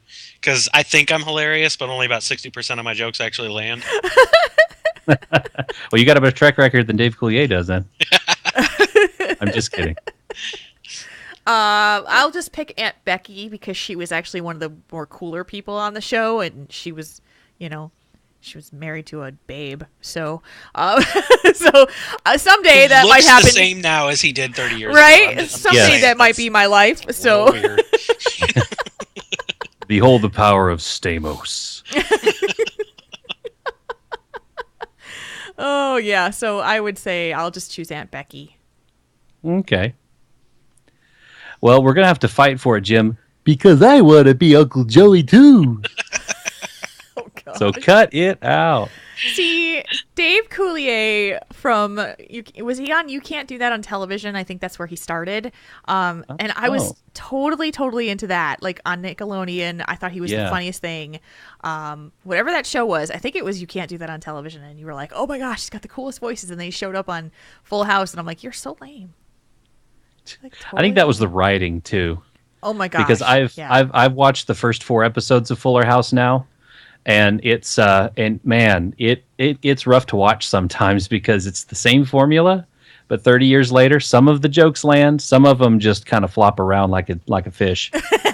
And just like Dave Coulier. Just like yeah, and I respect Dave Coulier because I really, he had the funny voices, and he was one of the people that it's kind of hard to not imitate Bullwinkle Moose when someone's doing it on TV for you. And then he's doing he had the little woodchuck or beaver pet that he had, or not pet, but puppet, yeah. And he would talk like this, and I mimic that, so that's kind of why I did this. It kind of helped me expand my vocal repertoire, and so I respect him for that. But yeah, I always thought he was the funny guy. Plus, he wore really cool, really fun looking outfits, like the Hawaiian shirt and bright colors and stuff like that. Damn it, Cuddles, why do we have to talk about this dumb show? We made us do because it's topical, Jules. I guess so. Okay, that doesn't ever tell us one thing. Oh, it's too funny. All right, we're gonna move into our slash moves. Then let me find my sounder. Here it is. From Mocktailed, slash moo to my immune system, which really needs to be paid for overtime this week. Ooh, hope you're on the mend. From Winchester _CTR. Slash moo to the Convert to Moose guys for taking me along tonight and getting my moose. I love my new mount. Jim, you can read the next one. If you're there. On there. I don't know that name. Are you lost? I'm sorry? No, I'm looking right at it. I just have no idea how to say that name. I don't either. Humches. HOMCHZ. Slash moo to all the CTR guildies who put up with my mediocre tanking this week during the holiday boss. From Ruben, slash moo to my cat Popeye, who keeps me warm in winter days, and to my wife Barbara, who also keeps me warm in winter days. That's a cool name for a cat. I love that name. That's awesome. Yeah. And the last 2 come from me. I want to say a special slash moo to fellow raiders and friends Bimini and Arle for helping me get the blood infusion quest on my paladin done. He's been sitting with that quest since Cataclysm, and I'm glad to finally done the blood infusion and frost infusion. So now I'm very, very close now, about 2 months worth of shard collecting to get Shadow Morn. Whew! The Shadow Morn 2-hander, cannot wait to get that because, hey, it has a mount, which I already have, but that's okay. And a really cool tabard. So slash moo to both of them, and also slash moo to my very best friend Rayanne for the awesome decision she made today and told me about, and I'm there for her, and she is awesome. You guys might know her, but she is a great friend of mine, and slash moo to her. Love you, girl. Yay. And that's it. Yay. Jim, do you have any slash moos to give out to anybody? Yeah. Little self-serving, but slash moo to Holly / Stricnosa, my wife, because we got this new coffee maker that's one of those ones that you can set the timer on and everything. And every day for the last week, I've been waking up to a brewing pot of coffee because I go to bed before her usually, and she always sets it to brew right before she goes to bed. So when I wake up, there's a fresh cup of coffee, and it's just a wonderful thing to wake up to. Aww, oh, wow, that's perfect, slash moo. Yeah. That's awesome. All right. You got any, Jules? Now I'm spoiled. I'm unexpected all the time. I don't have any specific ones this week. I'll give a slash moo to Tub Stout for being there for me for casting this week, and slash moo to all of the Heroes of the Storm professional players for putting on some amazing games this week. Holy crap. Yeah. We've also got one in the chat room, too, from Teja70. Slash moo to Fuller House for destroying my childhood. That's awesome. So that will do it for our Slash Moos. You can send all of your feedback and Slash Moos and tell us one thing things to our show through our email questions at taurenThinkTank.com. You can also tweet us at TaurenThinkTank or go to our Facebook page, which is facebook.com/TaurenThinkTank. Our show is available on iTunes and Stitcher Radio. You can find everything about our show on our website, which is TaurenThinkTank.com. It shows every show we've done, including all of our YouTube videos, which are linked there after the show, so you can watch the live show as it happens and see our faces, if you want to see our faces. And not Jim's this time, because we don't have his video, but we have a picture of him, so you can see how cute he is next to his dog. So, and that, my friends, is a podcast that we have completed. Yep. Way to go. Way to go. Jim, let's have people find out more about how they can get in touch with you if they want to become your bestest friend in the entire world. Well, my Twitter handle is at Tnuck, TEHKNUCK. That's pretty much the one format that I see the most. If you mention me, it'll pop up right on my phone. I'm also on Facebook, Jim Beverly, and we just kind of launched our gaming clan, Gaming Muster, on Facebook. It kind of blew up this week. We got mentioned on a very prominent Destiny podcast and have been getting swarms of people coming in. So if you guys like console gaming, PC gaming, anything like that, if you're interested in joining a community, it's Gaming Muster, like MUSTER, like nice. Muster the Rohirrim. But we are on Facebook. We have a Facebook group. If anybody's interested in that, we are accepting new members. Awesome. Nice. And, I know it goes without saying, but thank you so much for being here tonight and doing a special show with us. It meant a tremendous amount to me to have the opportunity to talk to you again about the stuff that is so inspiring to me. Like, when I get a chance to talk to you, because, we both have busy lives and things kind of run around. And sometimes, we just happen to have a chance on a weekend to start chatting through Facebook chat and had an amazing conversation. And it was like, this is awesome. So thank you for sharing your message with our audience as well. Yeah, and it was Absolutely. A pleasure to have you. Mm-hmm. Yeah, I love the show. I love what you guys do. I'm grateful that you had me on the first time and that you're having me on again. And anytime you guys want to have me on, I'm always going to be down for it. And because I told Jules I would do this, I waited till the end of the show. That was me being nice. I'm going to share something that I put together. I'm going to turn my camera off if you do this. Yeah, 'cause she's going to cry like a little baby. But, I am going to cry. So I wrote this. I posted on my Facebook wall, but I know not a lot of people in here may have access to my Facebook wall or may not have seen it. But I'm just going to go ahead and read it. So I'm going to change one word in it because it would make this a expletive tag for the show. But I feel like this needs to be said, both because I feel very strongly about it and because I want the person in question to know how critically beneficial she's been to the geek and gaming community she's chosen to be an active part of. Jules Scott is a wonderful, beautiful, fantastic person. For those of you that don't know, Jules created a podcast originally for World of Warcraft players that was designed as a radio equivalent to a Dear Abby-style advice column. I reached out a few years ago and was privileged enough to appear on the show and forge a relationship with her that persists to this day. As a result, I have followed her activities in the gaming community, which has led me to many other podcasts and shows that I may not have ever discovered had I not reached out and established that friendship with her. I made some wonderful friends and have been extremely fortunate enough to have met and shared an evening and a meal with some.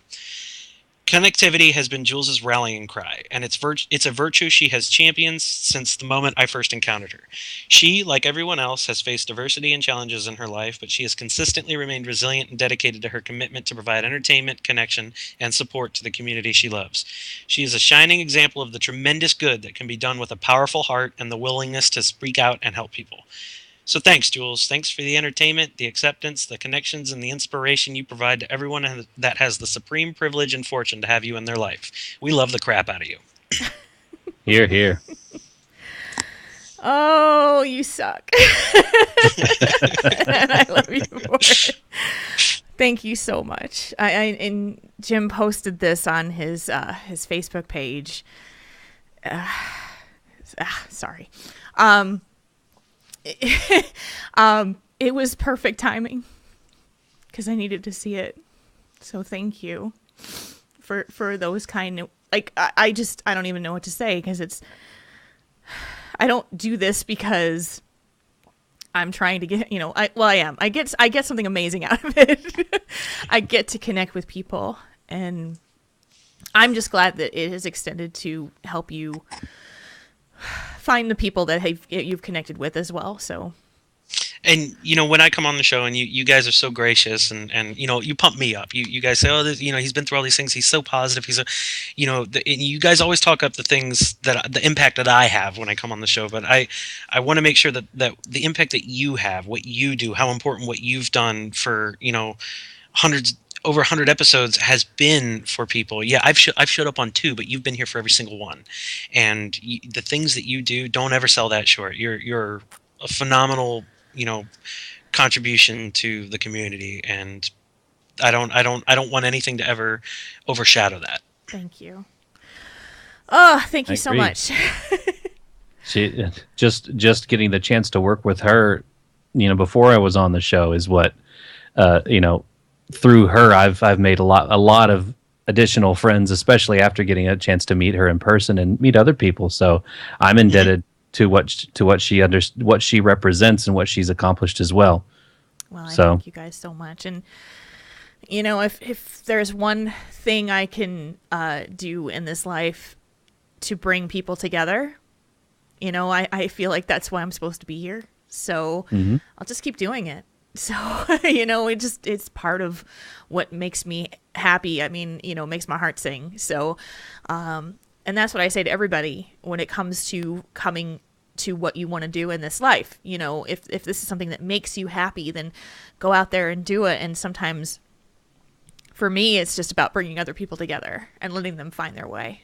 So, and that's what Triple T is all about. And we have a tremendous community that has found each other, and I want to hear one day that somebody got married because of Triple T. I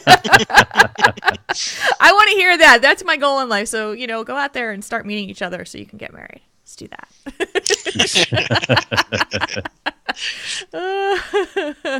Alrighty, so we're gonna get our show out of here now that I'm sniffling and Jim, damn it. I waited till the end. Thank you for that. He warned me he was going to do this, so I know. And with that, it is time to bring this show to a close right now. Tauren Think Tank is a proud member of the Signals Media All-Star Network. Find out more about the other great shows in the network by going to signalsmedia.com. Portions of the music and sound effects heard on this show can be found at incompetech.com and freesound.org. You can also find us outside of the show on our website, taurenthinktank.com, which has all of our podcasts and information on how to get in touch with us, too. Thank you to all who support our show via Patreon. If you'd like to help out Triple T, you can do so at patreon.com/TaurenThinkTank. You can also like us on Facebook at facebook.com/TaurenThinkTank. You can find us outside, or you can find us on Twitter for the show at Tauren Think Tank. You can also find Jules at Jules RPG and myself, Mark Conan, at Mark Conan Wow. And Jim, what is your Twitter handle again? At Tanuk. At Tanuk. I always mispronounce your Twitter handle. Everyone does. I know. Or they think I'm Canadian because they think it's Canuck. Right? It's Canuck. That's what I always say. Thank you, everyone. Thank you, chat room, for being with us tonight and hanging out every Sunday night at 8 o'clock Central Standard Time. You can find us on the video stream at twitch.tv/TaurenThinkTank. Mobile audio you can find at Alpha Geek Radio. Tune in.alphageekradio.com. We love seeing you here with us. Jim, thank you so much for being here again. Did I lose you? Nope, I'm here. Okay, thank you so much for being here. Mark, I wasn't sure if you were talking to me or the chat room. Yeah, it was an absolute pleasure to have you, Jim. Thank you for coming on again, and I look forward to hanging out with you and talking to you again. Absolutely. And Mark Conan, anytime. Thank you for a wonderful show as always. And thank you, Jules. We will see you guys next week, and until then, for myself, for Mark Conan, for Jim, for the entire chat room. Until next time. /moo, everybody. /move.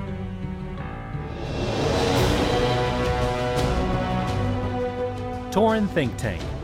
We make your problems less bad.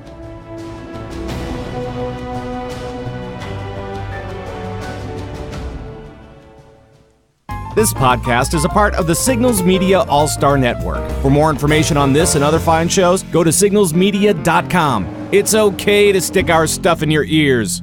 Really? Really? Really? I had my mic muted during that outro, so when you were like, thanks for being here, I was like, trying to get back. All right, now I have to go grab a tissue because you made me sniffle. So that's how the ban button works. Okay. Yeah, you just have, that's a mute button that I just used. Or the timeout one. Oh, okay. I didn't quite tell what timeout is. I finally got to flex my mod powers tonight. That's how you know your show's getting successful, is when you start having to ban the trolls. Yeah, you got to brush some haters off. Yeah, when someone starts talking about how your rack is, I guess it's time to ban.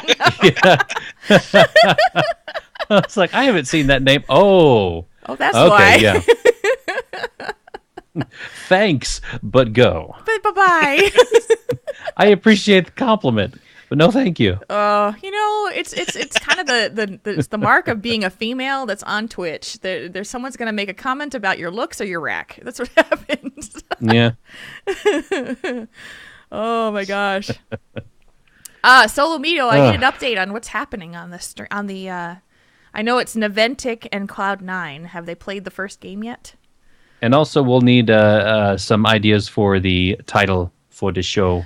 20 had a couple of them that I saw. Yeah, she had a couple. 20, can you rattle those off again? Yeah. For us, because I know it was. I said something because you were talking about Fuller House. I almost started singing the song. Because, whatever happened to predictability? The Milkman, the Paperboy, and Evening TV? It's about dead even. Wow. Okay.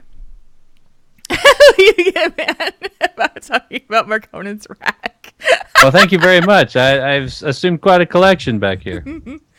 I'm running out of room for my Funkos because, they just announced those Overwatch ones, and there's 5 of them. GameStop is going to have Soldier 76, and I love playing Soldier 76, so I'm definitely getting him. And I'm running out of room. 20, I am not going to try to make people, bring people together to date. I wouldn't touch that with a 10-foot pole. Really, because that is a slippery slope. You should play this game called Red Flags. We were playing it tonight. I have it. We played it. Do you really? Yeah, I've told you about it, you dork. Remember?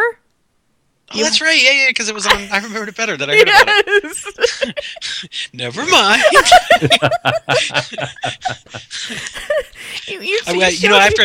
After I listened to that episode, I went out and bought that and Sheriff of Nottingham. And you guys, if I talked about this on I Remembered It Better. Marcona and I played this game that Tony and Holiday Bean picked up at PAX South.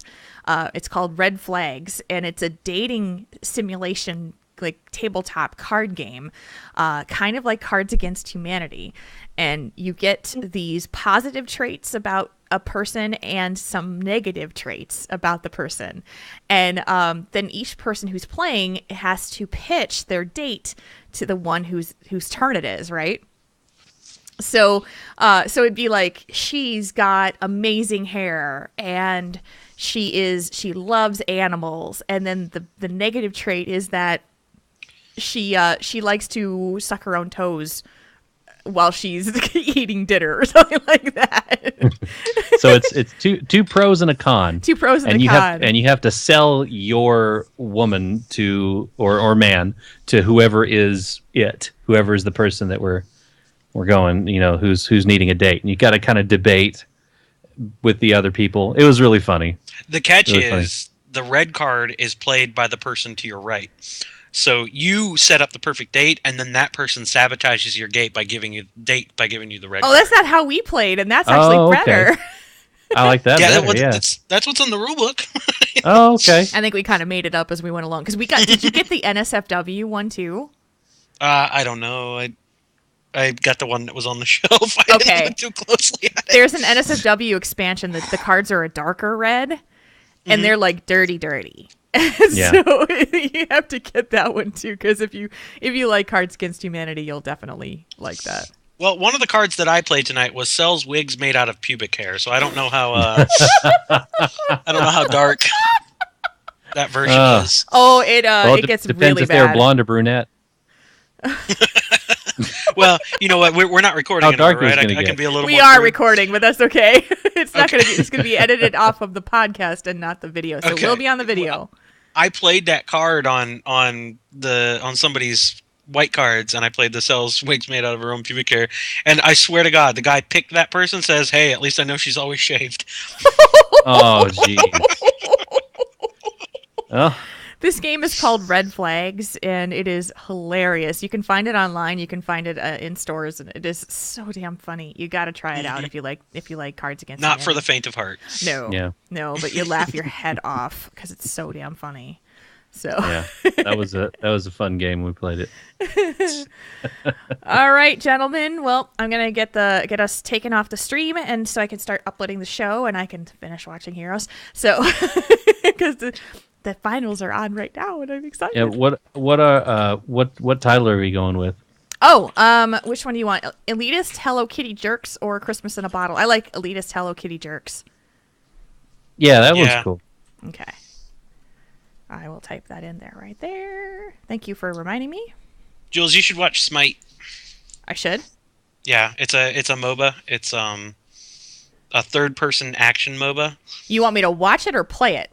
No. Like. Well, I mean, maybe one will lead to the other, but it's I like it better than Heroes. I mean, I love Heroes. Don't get me wrong. Yeah. But it's a lot of fun to watch. And Cloud9 just was in the Smite World Championships last month. Oh, I've watched nice. Jocelyn and her friends play it before, but yeah, I haven't actually played it before. I have it installed on my computer, but I've never played it. I might need to give it a. I found out one of my need to best give it a friends shot. works on the development team for it, so Oh wow! yeah, I'm biased. Well, if Kalani knows about it, he can teach me how to play. Yeah, You can teach me how to play. they do it's kind of like their version of I don't know if it's BlizzCon or just kind of the worldwide tournament or whatever of Smite happens there in Atlanta. Oh. I've seen a couple of people that I follow on Twitter that they go to that every year. Very, very And cool. it seems like pretty cool. All right, chat room. We are out of here. Have a great, great day. Thank you guys so much for hanging out with us with Jim, and we'll be back next Sunday. Yep, and we will see you next month. Enjoy your leap day. Slash Yeah. you. Slash boo, guys.